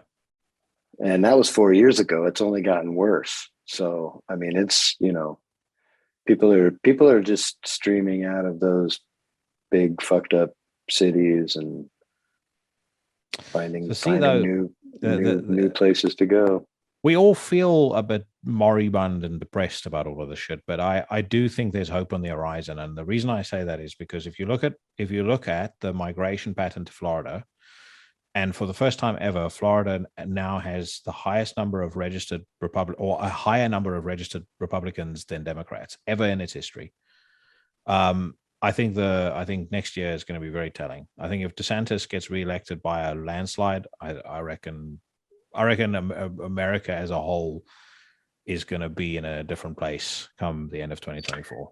You know, man, it always, I never get too worried about, you know, like the doom of things, because as time is always like, it's like a pendulum, Mm. you know, and people, it goes one way and people get sick of these motherfuckers in the suits, and then it goes this way and they always want to swing too far, Yeah, you know, more, and then they get sick of these motherfuckers and then they crush them, and then it swings back, and then these assholes think, hey, everybody loves us and let's do everything we want, and then it swings too far and everybody hates them motherfuckers and it goes back. yeah. Like it's always, you know, and there's always the assholes that are, you know, for sure on either side, and then a bunch of dumbasses in the middle who can't make up their fucking mind. And it's always been that way. It's always going to be that way, you know. Like, I was talking to a guy that I jam with, and he's an older fellow. He's in his 70s now, and he, you know, he was already a like a rock and roll musician in the 60s and like late 60s and 70s and stuff. And we were talking about, you know, the way things are today. And he said it was worse back then, you know, like the 70s, like they were fucking killing people a lot. They were bombing places, and there was, he said it was worse, you know, and it's like, you know, things were more real back then. You know what I mean? Like people are like, you know, people are more like LARPers today. Yeah. You know, like it's not that real. Like we're out at the, you know, we're out at, you know, at the gathering because, you know, there's some tail there. And if I dress like this and say this, I'm going to get laid, you know, or, you know, but back then, like, you know, there was some deep ass motherfuckers, like, you know, like doing some serious shit. Like they were killing presidents, and they were killing, you know, Martin Luther Kings, and they were, you know, like there was some serious shit going down. You know what I mean? And there was a darker, he said it was much darker back then, you know, and it was much scarier, you know, and he was like, don't worry, we'll get out of this. It'll be, you know, it'll be, but it'll be something else. You know what I mean? And I kind of believe that, you know, people are already like, you just, you know, you get sick of one, you get sick of the other, and it always goes back and forth. And they're just better at, you know, like they're better at pumping it right into your ear now. Yeah. And tailoring it, you know, for what you want to hear. Like they know what you want, and they give it to you because you click it, and that's all they fucking care about is that you click it. Well, they have two currencies. The currency is fear, and the currency is anger, and they trade off the two all the time. How can we terrify the shit out of you about COVID? How can we piss you off at whoever you dislike? And that's true on both sides. Yeah, well, I mean, it's the best. It's the one that gets you out of your seat, and that's just human chemistry. Like it's not like you're a fool because you know, you get mad at the TV, or, you know, like that's what it's fucking made for. You're just a human. You know what I mean? It's like getting mad at frogs because he likes to eat flies. It's you can't stop it. I mean, it's just the way we are, and they know it, and they play us. You know, they feed it to us. So. And you're right about the pendulum. I saw Tarantino on the Joe Rogan Experience, and he was talking about he kind of reminded Joe about entertainment in the 1980s versus entertainment in the 1990s, and he was like always remember, like movies and stuff like that in the 80s were really anodyne, you know, and they all had this really PC vibe to them, and they were, you know, about Bill Murray being a dick, and then this, that, and the other happens, and all of a sudden he's a nice guy, and that was kind of the theme of all of his movies. And then the 90s comes around, and all of a sudden it's the age of the anti-hero, and you have all these fucking crazy violent things coming out, like Reservoir Dogs and Pulp Fiction, and, you know, obviously we spoke about pro wrestling earlier. I mean, even pro wrestling was an interesting indicator of where people's heads were at, because, you know, people rejected Hulkamania and they embraced Stone Cold Steve Austin. So it was like, you know, even the guys that the wrestling promoters were trying to push down the people's throats as the good guy, you know, people hated them and they booed them. It's like, and politically it's the same. I mean, you know, a lot of people forget that in 1984, Walter Mondale literally had 13 seats in the Electoral College. Reagan had everything else.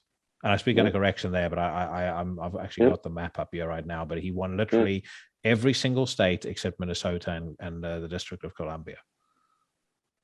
Yeah, you know, and that was after. You know, that was 4 years after Jimmy Carter. I mean, like probably the closest thing to Bernie Sanders we've had in office since you know since time began. So yeah, exactly. And I mean, it's always and I think that the way, unfortunately, like the way people look at things, they vote against instead of vote for something. Now, you're right. You know, and it gets back to because fear or anger motivates them to do one thing or the other. It's never out of principle, which is the shame. But that comes down to the ignorance bred in school.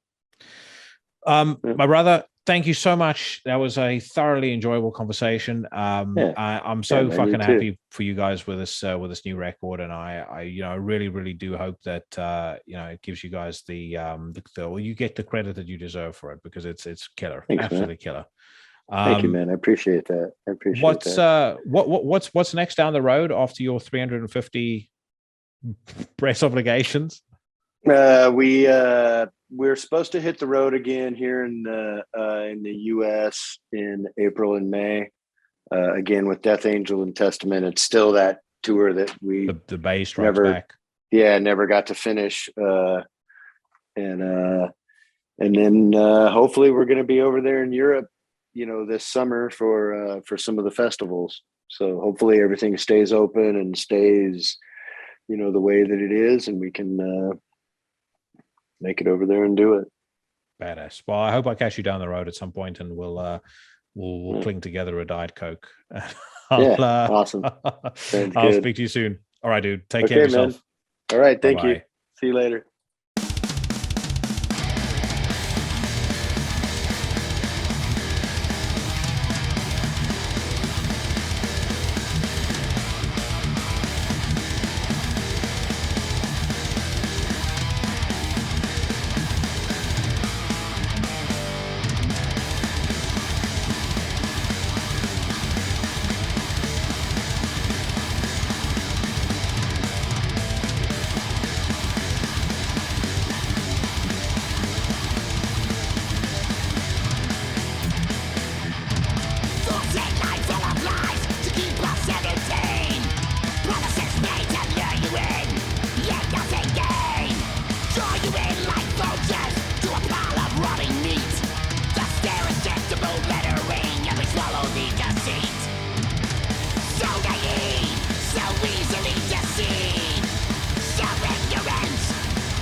That's a track called Clickbait off of Persona Non Grata by Exodus. Thank you so much to Jack for coming on the show.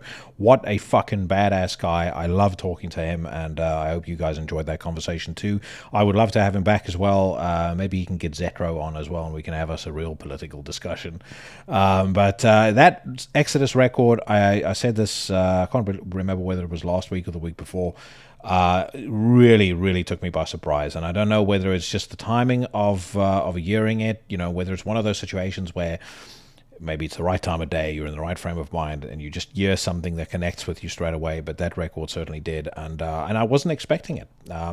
When I think when I heard the first couple of tracks of it, I was kind of, I could take it or leave it. But listening to the whole thing end to end, I think it is a masterclass in thrash, and it is a proverbial spanking to any modern metal band that put out a record in 2021, at least in my opinion.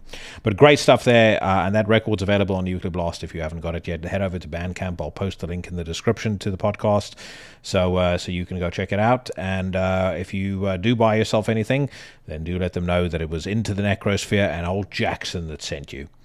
Right, let's now talk about some new music, and I want to speak first and foremost about the new Pyrexia record.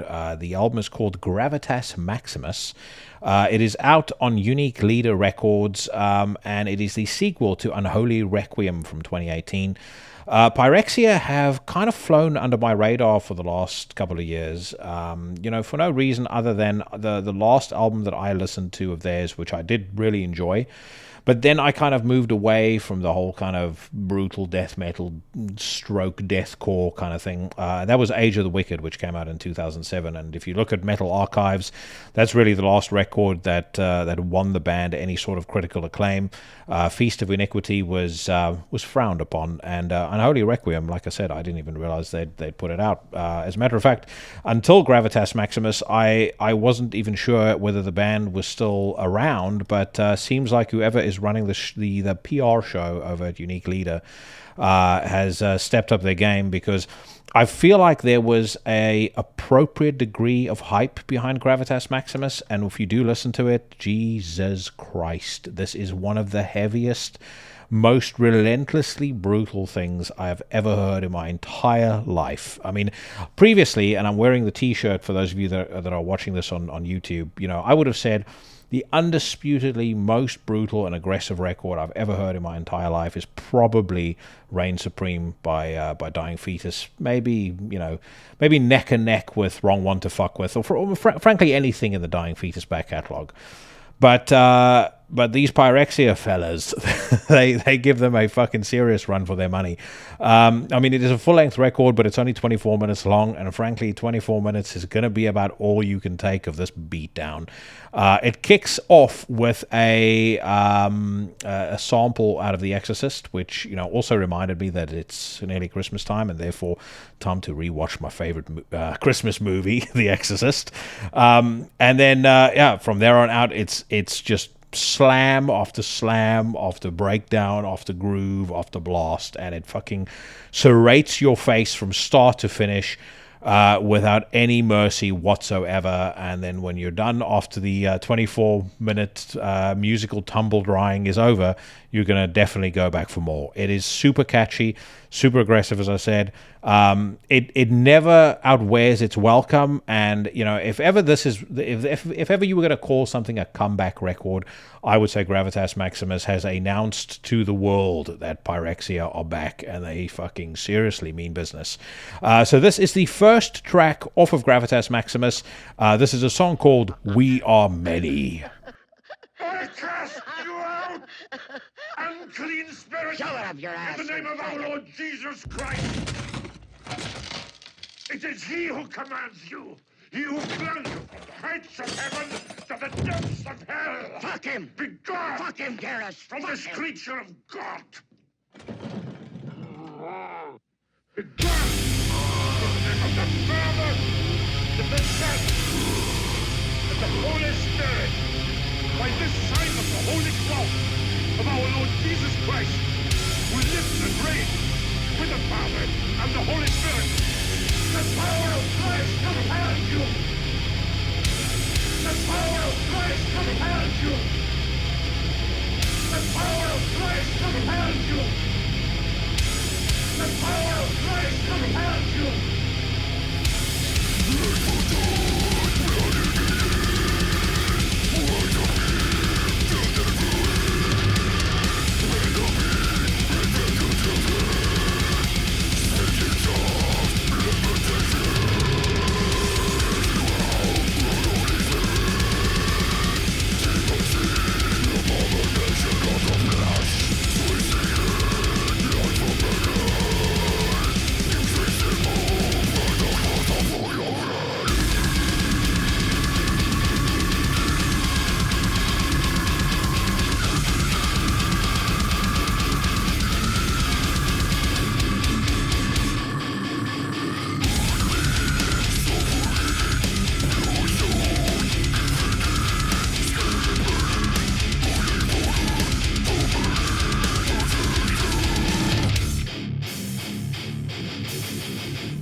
That was We Are Many by Pyrexia off of a record called Gravitas Maximus. It's available on Unique Leader Records. Phenomenal stuff. And I think Razor Eater Metal, when I posted about this on Instagram, said it best.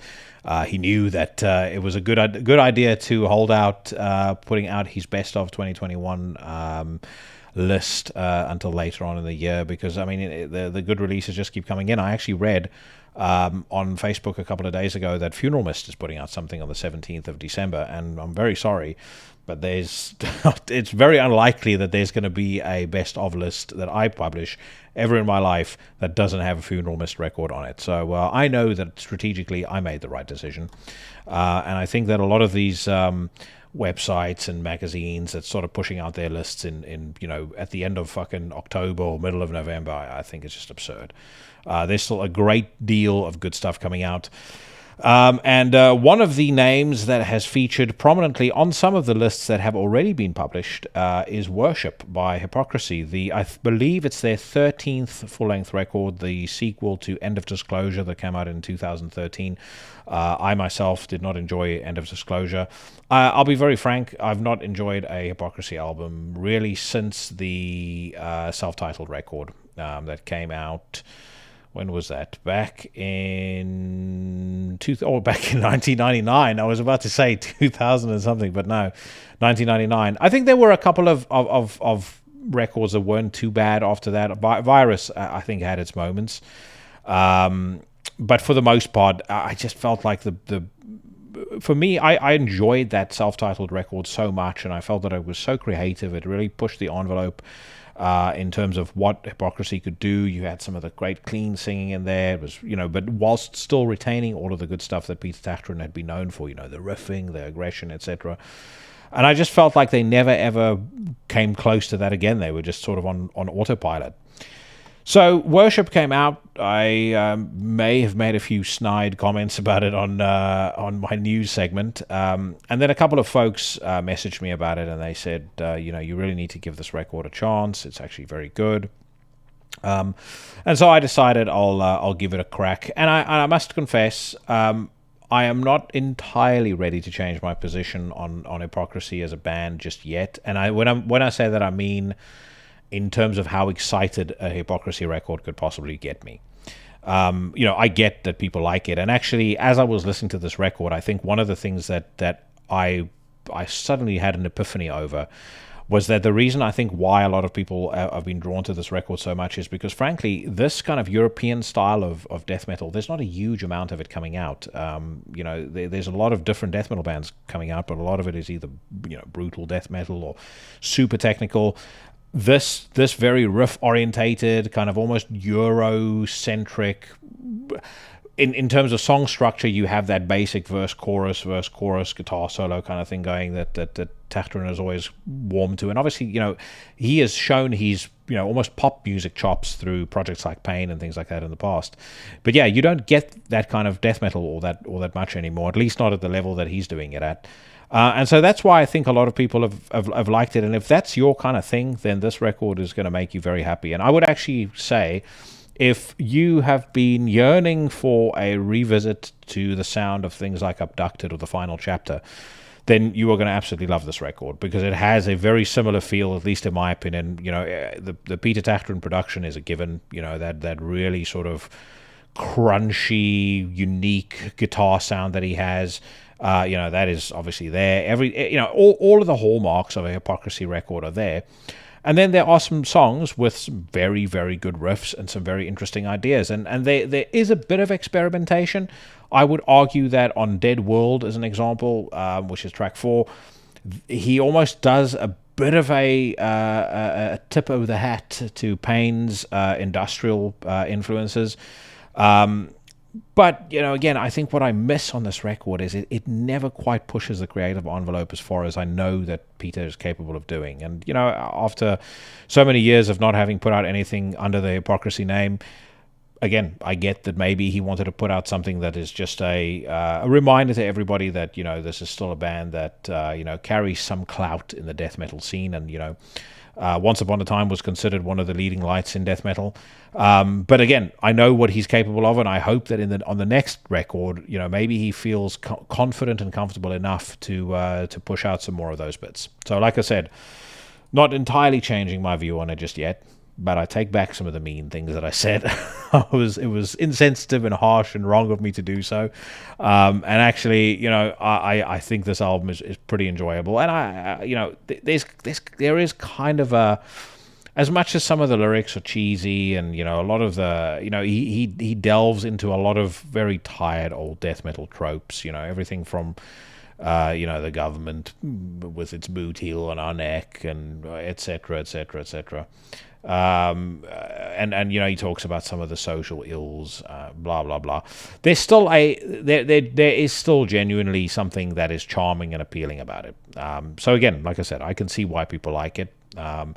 And there's some tracks on the record that I like also. So I'm going to lay one of those on you right now.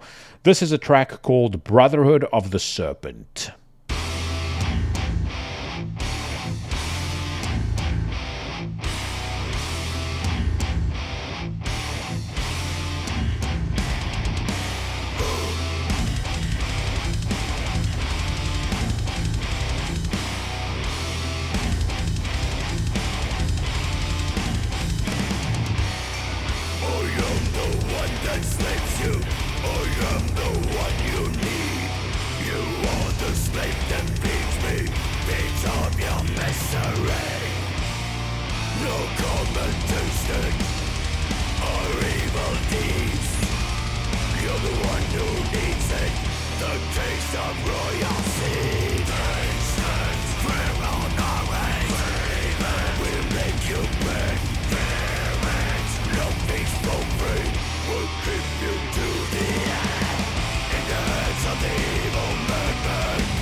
Brotherhood of the Serpent by Hypocrisy off a record called Worship. It's available right now on Nuclear Blast Records, and well worth you checking out if you're a fan of Hypocrisy.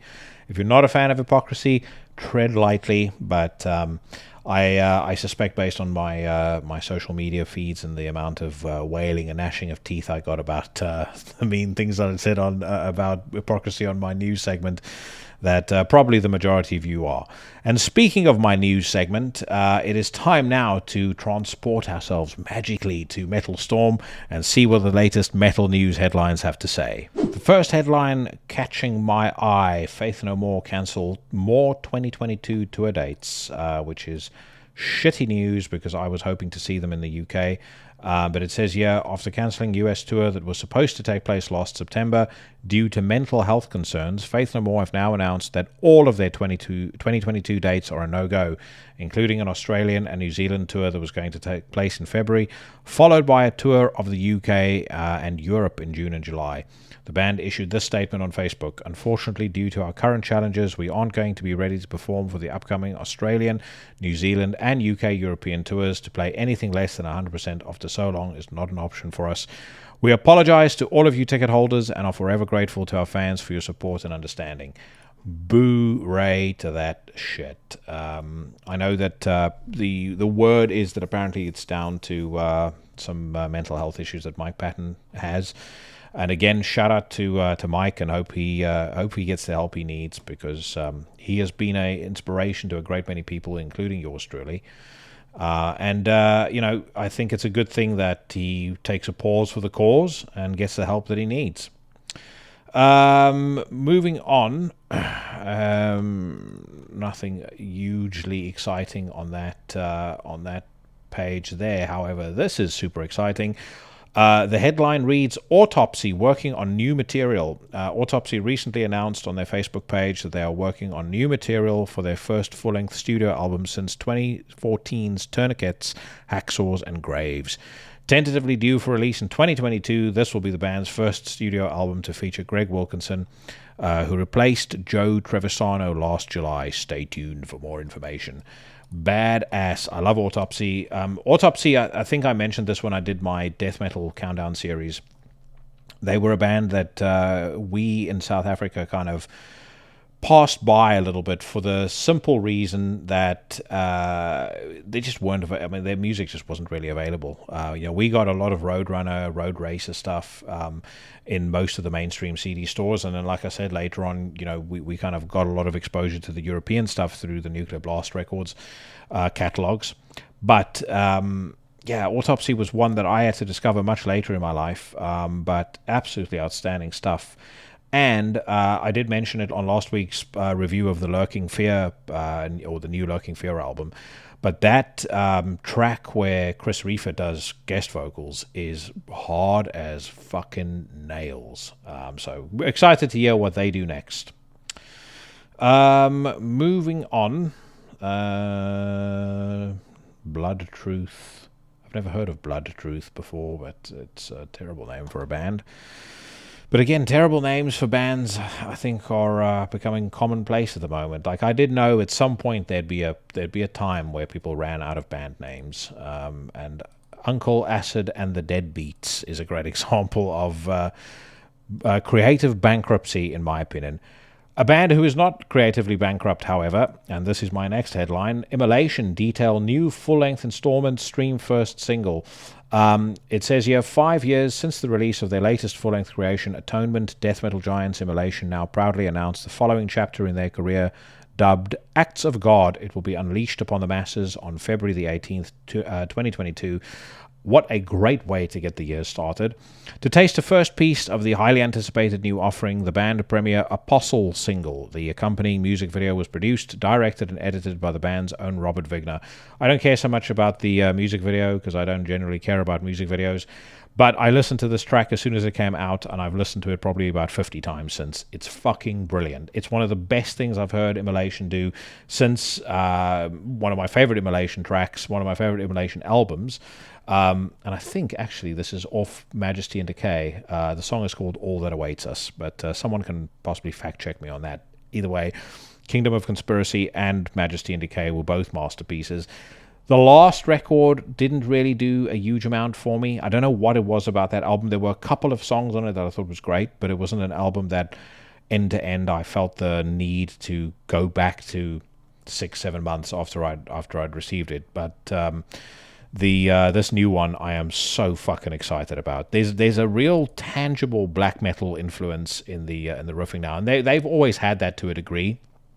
But I feel like the volume has been turned up on it, and if the album is or this track I should say is anything to go by, then this new album is going to be the fucking bee's knees sucking on the dog's bollocks.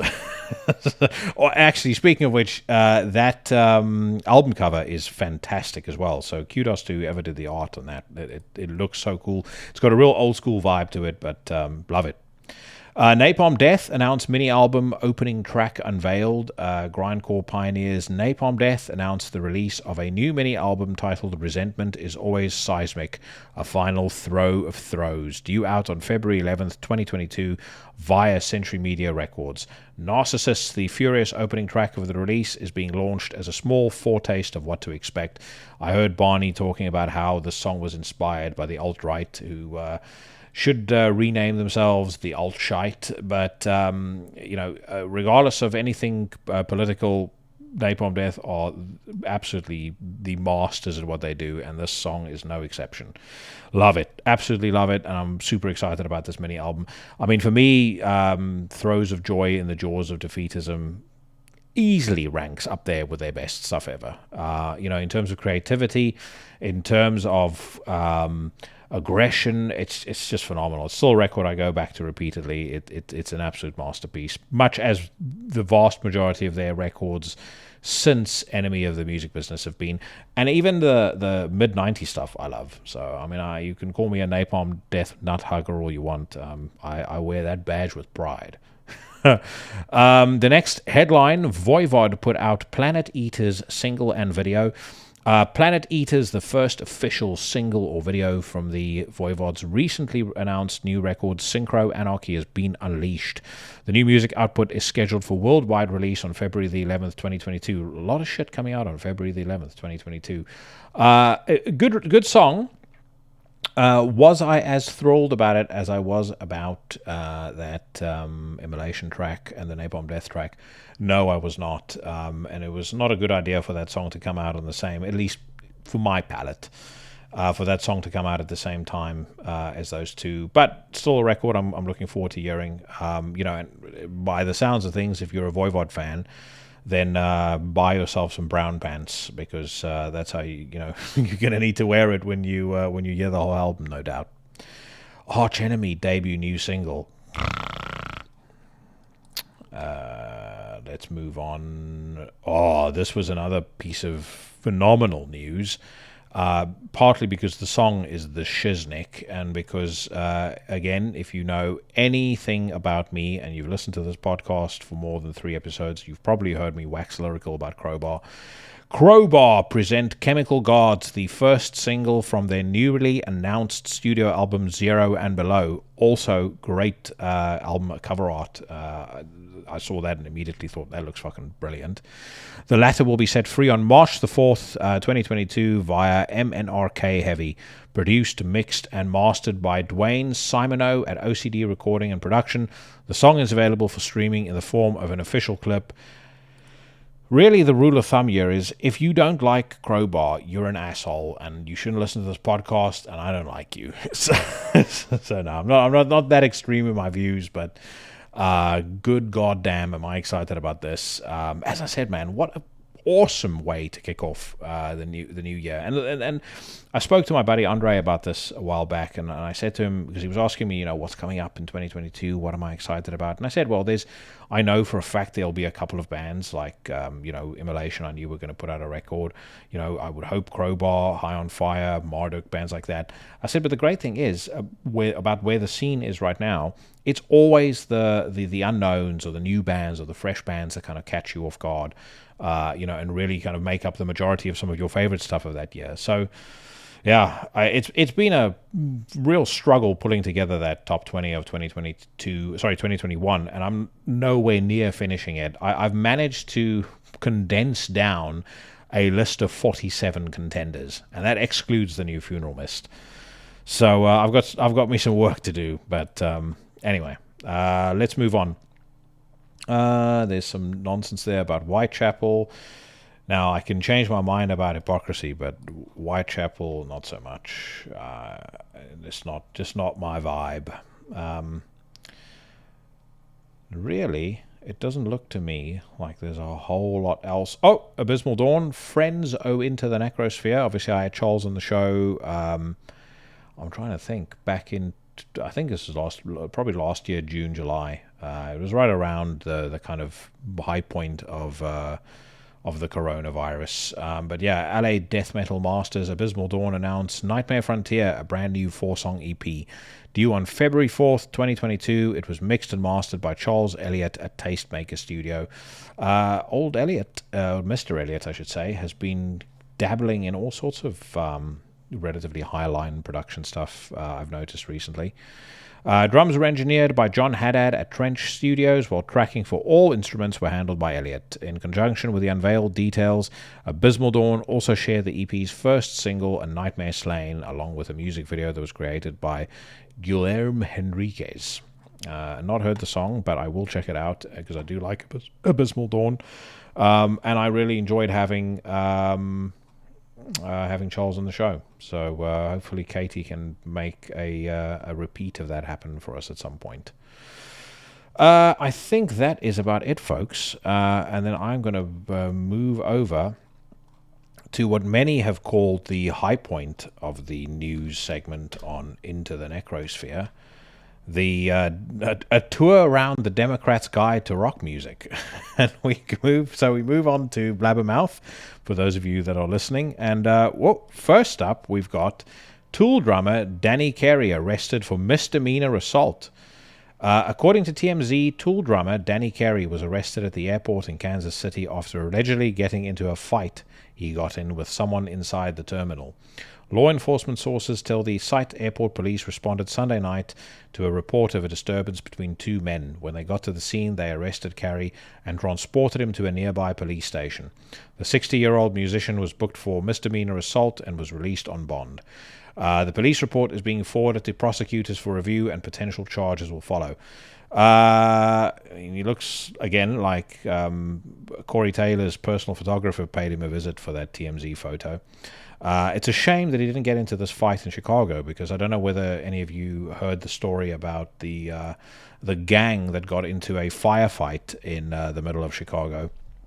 Apparently expelled over 70 rounds over the course of shooting at each other. And then were then let off by the DA on the basis of mutual combat, which is basically what Danny Carey and this guy got involved in. You know, it's when two guys decide, I've had enough of your shit. Time to take it outside and settle this like men or people on the furthest end of the male spectrum.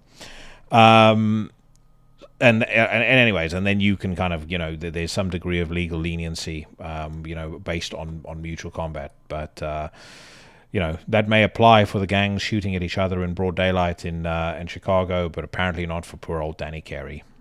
Let's move on. Was the Beatles' Helter Skelter the first heavy metal song ever recorded? I want to take a deep dive onto this one. Switzerland's industrial black metal force, faux black metal force, they've not been black metal for a very long time, Samael has released the official video for its cover version of the Beatles' Helter Skelter. On the occasion of the 53rd anniversary of the release of Helter Skelter, Samael celebrates the legacy of the band and the birth of heavy metal. The song originally appeared on Samael's latest album, Hegemony. It shows you how closely I've stayed in touch with that band. I didn't even know they had an album like Hegemony. On Helter Skelter, the industrial formation travels way back to the end of the 60s, examining the dark sides of technology and spirituality, including numerous references to the song's original time frame, with whispering screams, metallic drums, shredding guitar play, and targeted string inserts. Samael creates a majestic yet intimidating, cuttingly clear soundscape that presents the legendary Beatles composition in a new light while staying true to its roots. I don't care. I know that the song will sound absolutely atrocious. I despise when bands redo songs like that and then kind of think that by adding a bit of heavy guitars and a bit of growling and a bit of edginess that they somehow making something that I personally don't think is particularly dark and gnarly and mean. And to answer the question, in my opinion, was the Beatles' Helter Skelter the first heavy metal song ever recorded? The answer to that question, of course, is no, because the first heavy metal song ever recorded was Black Sabbath. And you can cite Led Zeppelin until you're blue in the face. I like Led Zeppelin. I don't mind Blue Cheer. I love Jimi Hendrix. But in terms of the spirit of heavy metal being captured as it has since gone on to delight young men and like myself and young women on the peripheries of civil society, there is nothing like the first Black Sabbath song to this day. I mean, when you switch it on, it is still an absolute masterpiece, and it still summarizes in song every single great thing about heavy metal. So in my opinion, when it comes to the definitive first heavy metal track, that's the song. I don't care what anyone else says. You could throw as much fucking distorted guitar as you want at a Led Zeppelin song, and a lot of it will sound great, but not metal great.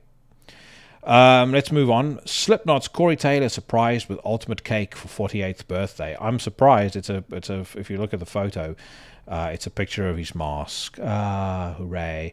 I'm surprised that it's not a picture of Trump's severed head, and he can go, "Yeah, man, this is for everybody that supported us while our democracy was stolen between 2016 and 2020." Anyway, not gonna dwell on that baby's behavior. Mastodon's Troy Sanders reveals two things which have kept his band together for more than 20 years. I was actually shocked when I saw that headline at first, because I'm amazed that fucking Mastodon have been together for more than 20 years, which is nuts. Secondly, actually, if you think about it, Brent is such a goddamn live wire. You'd be surprised that things have stayed intact for as long as they've done. But good on them. I think they're a phenomenal band. I just don't like this new record. I would say, if I had to piece together a list of the biggest disappointments of 2021, in my opinion, I'd say Hushed and Grim is probably number one.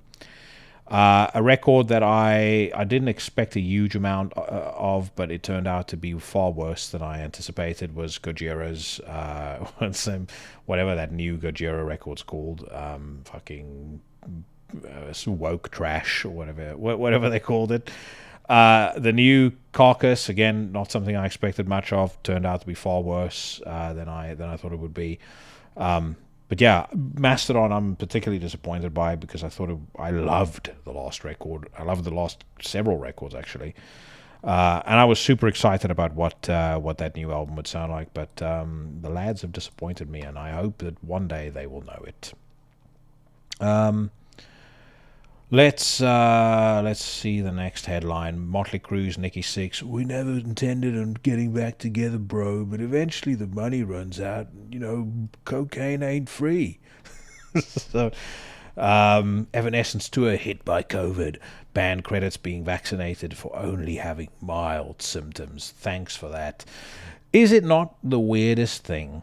And I said this at the start of the show, but what I've never been able to understand about politics generally and about world affairs is how, no matter how misinformed you are about what's going on, in the outside world, or not even misinformed, uninformed, you don't bother to watch the news, you don't bother to read any sort of reasonable website, that has actual news on, rather than your friends' fucking moronic Facebook posts.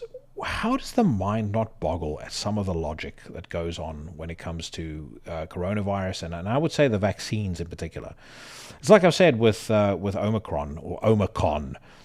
We are now being told to take a booster of a vaccine that the virus supposedly circumvents because that is somehow going to help us not get sick. And then on top of that, you have people running around claiming that the virus or the viral mutation that they're seeing in the virus is caused by people not getting vaccinated, which is total fucking bullshit. Why would a virus mutate to attack people that are not immune to it? So, surely it would be the vaccine that's causing, which typically, from my understanding, and I'm not a virologist, but from my understanding, when you get vaccinated or you take medicine for something, then, that's when the mutations kick in, because obviously the virus wants to get stronger and wants to reinfect, the host. But, all of that aside, and I spoke about this at length on the Alan Averill podcast. So if you like what you're about to hear for however long I rant on about it, then make sure you check out that episode. I think it's going to be episode 86. But I've been following very closely, obviously, the media fear mongering and all of the nonsense, that has gone along with COVID hysteria and COVID panic and Omicron panic in particular. There was an article a little while back that said that the UK could have as many as 1 million cases a day by the end of December unless more isn't done to curb the spread. I mean, at the moment we had, I think yesterday we had 37,000 cases, which is a lot, and frankly to me sounds a little bit implausible. But anyway, we've had these thousands of cases. Guess what the death rate is? Next to nothing. The death rate yesterday was 58. The death rate today is 119, and the 7-day average for the last couple of weeks has not really gone above 130. It's always been like 100 to 120. There was a bit of a spike in November, and the biggest spike we had was back in July. I think we had about 1,600 people die there in one day. But that being said, the supposedly deadly strain that's going to, I think moron Johnson referred to it as a tidal wave of Omicron that was going to engulf us all, is doing nothing to kill anybody. I saw data the other day that said that the virus, the infection rate in South Africa, which is where the virus was found, and which is where loads of the doctors that had found it turned around and said, hey, by the way, the symptoms of this is actually very, very mild, and it's more like a common cold than anything else, which leads me to believe that maybe it is the common cold.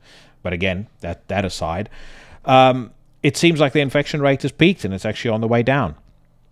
And yet over here, like I said, we're talking about lockdowns. We're entertaining all sorts of shit, vax mandates, etc., etc. Here's a question for anybody who's pro-vax mandate. Would you have felt the same about the vaccine and about taking the vaccine and about mandating people inject the vaccine into their bodies if Trump was still president?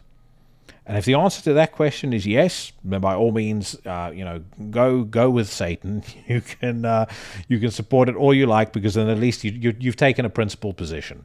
But we all know, from Biden to Kamala Harris to all of the other fucking morons in the Democrat Party, all of them, when this very vaccine that's been rolled out right now, all of them were going on about how they're not going to get it done. We don't know what's in the vaccine.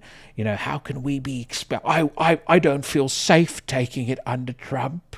But now that he's out of office, all of a sudden that same vaccine is fine. And I'm not anti-vax whatsoever. I believe people should have the choice to get the vaccine if they wish to get the vaccine. But what I don't understand is how people don't see the slippery slope we're going down when the precedent is set that the government can tell you what to inject into your body. Do you think that it's going to stop with a vaccine for COVID? Once the precedent is set, I wouldn't be surprised if we have to start injecting a whole host of shit into our bodies, and then at some point, something greed enters into the fray, as it almost always does. The pharmaceutical companies, they have pretty much legal indemnity. So if something were to go wrong and thousands of people contract heart disease, cancer, whatever the case may be, sorry, we did it for the good of everybody. Meanwhile, they selling the vaccine for $20 a piece or $20 a shot to every country. Think of a country like the UK. I think there's something like 69 million people that live here. 69 million times $20 times 2, now times 3, because everyone has to get a booster. How much money are these motherfuckers making?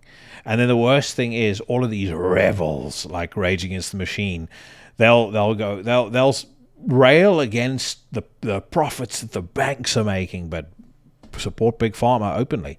I mean, actually, Rage Against the Machine are even more egregious, because I saw the other day that they played a residency at the Capital One Stadium in some I can't remember where it was, but Capital One. I mean, if ever there was a credit card company that exploited people, they have interest rates of 35 and 36% APR. That's the fucking highway to ruining your life, is taking out one of their cards, and then you've got fucking Occupy Wall Street, Rage Against the Machine. And now, brought to you by Capital One, Rage Against the Machine with killing in the name of... I don't know. Again, myself and Alan spoke about this at length. And I do hold out a degree of hope that things are changing, without a shadow of a doubt. There's more and more people waking up to this bull mash, and most encouragingly, there's more and more people in our scene waking up to it. But man, there's an awful lot of fucking dimwits around as well.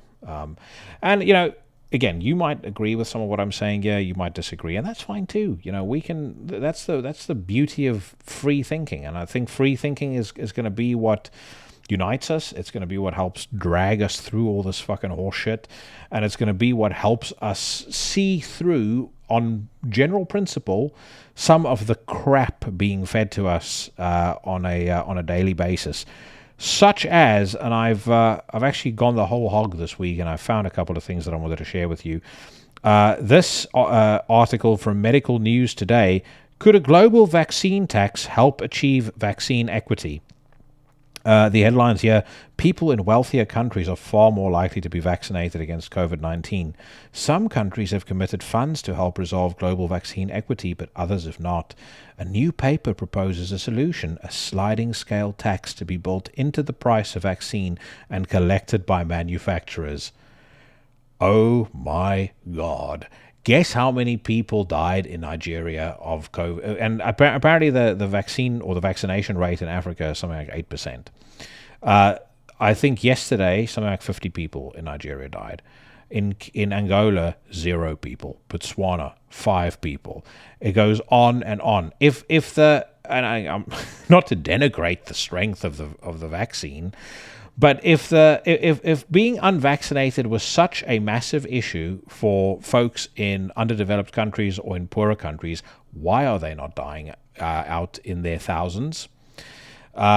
Again, as I said, the mind rails against some of the logic that is bandied about by the news media and frankly is gobbled up wholesale by people that apparently have just been conditioned into never questioning anything. Another one that I read over the weekend that I thought was hysterical. This is off a fucking shitty-ass website called The New Republic. It's written by a moron called Jason Linkins, and it says, "Is criticizing Joe Biden a danger to democracy?" As concerns mount over the future of free and fair elections, a debate has broken out about whether the media must protect Biden to save the republic. Now, folks will read that and immediately have a gut reaction based on who they support. So, if they're a Republican, they'd go, this is insane. This is just like Stalin, blah, blah, blah. On the other hand, the people that, voted for Biden or that are, died in the wool Democrats will go, this is the only way we save our democracy. The reality of it is, if you're on the left, if you're a true Democrat and you live by true liberal principles, you should be outraged by that. Because if there's not an impartial media to hold whoever is in power to account, whether that be left or right wing, Republican or Democrat, how are you supposed to ensure, or where's the incentive for those politicians to make good on their campaign promises? And let's be honest, Biden has been fucking abysmal. But that's that aside. If the news media goes, lay off of him because if you keep criticizing him, then Trump might win. I mean, that is literally some Animal Farm shit. That's literally like the pigs on Animal Farm saying, if you criticize us, the farmers are coming back. All I can do is sigh. Anyways, I'm not gonna. I've ranted on for about 5-6 minutes now. I'm gonna finish off with this one because this is more music related and one that again unites us all. Former Death members honor Chuck Schuldiner at first tribute concert in Tampa. I'm not really even going to talk so much about this. I'm pretty sure that show would have been fucking badass. I spoke about it last week. Who's who of great musicians were playing there. But what I just wanted to say is it is December the 13th, 2021, in the year of our Lord Satan, 2021, as I record this. 20 years to the day since Chuck Schuldiner departed this mortal coil. And I want to say, if you're up there and you're listening to this, there is a 41-year-old salty South African man who your music meant an awful lot to when he was growing up, and it still means a lot to this day. There are few men, in my opinion, who are as emotive in their guitar playing as Chuck. I think Chuck's technical prowess is phenomenal, and to this day still puts many people to shame. And I don't think there exists such a thing as a poor Death record. Every single Death record, in my opinion, is a fucking masterpiece. And in his absence, I want to say thank you, Chuck, for the wonderful memories, the great music. And for those of you listening, go back this week. Your homework is to listen to at least 3 Death records and reminisce on the greatness that was this man and was this band. And on that note, I am done with the news for this week. And that is also my final episode of 2021. What a fucking year it's been. Thank you so much if you've listened to the end of the episode. I really appreciate it. And I am going to be back, like I said, on the second week of January. Let me get my phone out, my new Google Pixel 6 Pro, after I sent that fucking Samsung Galaxy S21 Ultra pile of shite packing. But yeah, January 11th is when I'll be back, and I'll be back with the first installment of my best of 2021 episodes, and there's going to be lots of shit talking, furious debate. Will be silly geese, hopefully along the line. And since Kelly T doesn't appear on video anymore or doesn't do videos anymore, she does an audio only podcast now. For all of you perverts out there, this will be the one and only time for at least 6 months that you get to see her on video. So mark that down on your calendars. I do have one little thing in the offing, and if I do pull it off, I don't know if I'm going to. I think probably mentioning it on the podcast almost guarantees I won't pull it off. But if I pull it off, there'll be a little Christmas surprise coming everybody's way. But let's see if that actually happens. But either way, I am psyched about 2022. I think there's going to be some great episodes of this podcast coming your way. Will we still be in lockdown and living like prisoners in our own countries? Most likely, because the fucking COVID horseshit's never going to end. But, like I said, we have each other, and I've made some great friends through, amidst all of this, people that I really hope one day I get to see in person and have a beer with. Again, as I said, many of those friends are people that have been guests on the show, or folks who just are fans of the show. And I want to say to all of you, I appreciate you all. I hope you have a great festive break, however you choose to spend or celebrate it. I have a kid, so I have to believe in Christmas. But I'm going to have a good one, I think. And if all things go to plan, then I will be off to the Lake District in the next 2 days, and I will be proposing to my girlfriend. So the next time that you see me, I'll be an engaged man, which means, bitches, I'm off the market forever. I'm going to finish off with one of the most fitting songs I could think of. I was waxing lyrical about this earlier. Off the forthcoming Immolation record, this is a song called Apostle. Happy Merry Christmas and a Happy New Year, you bad motherfuckers. And I'll see all of you guys on the 11th of January, if not sooner.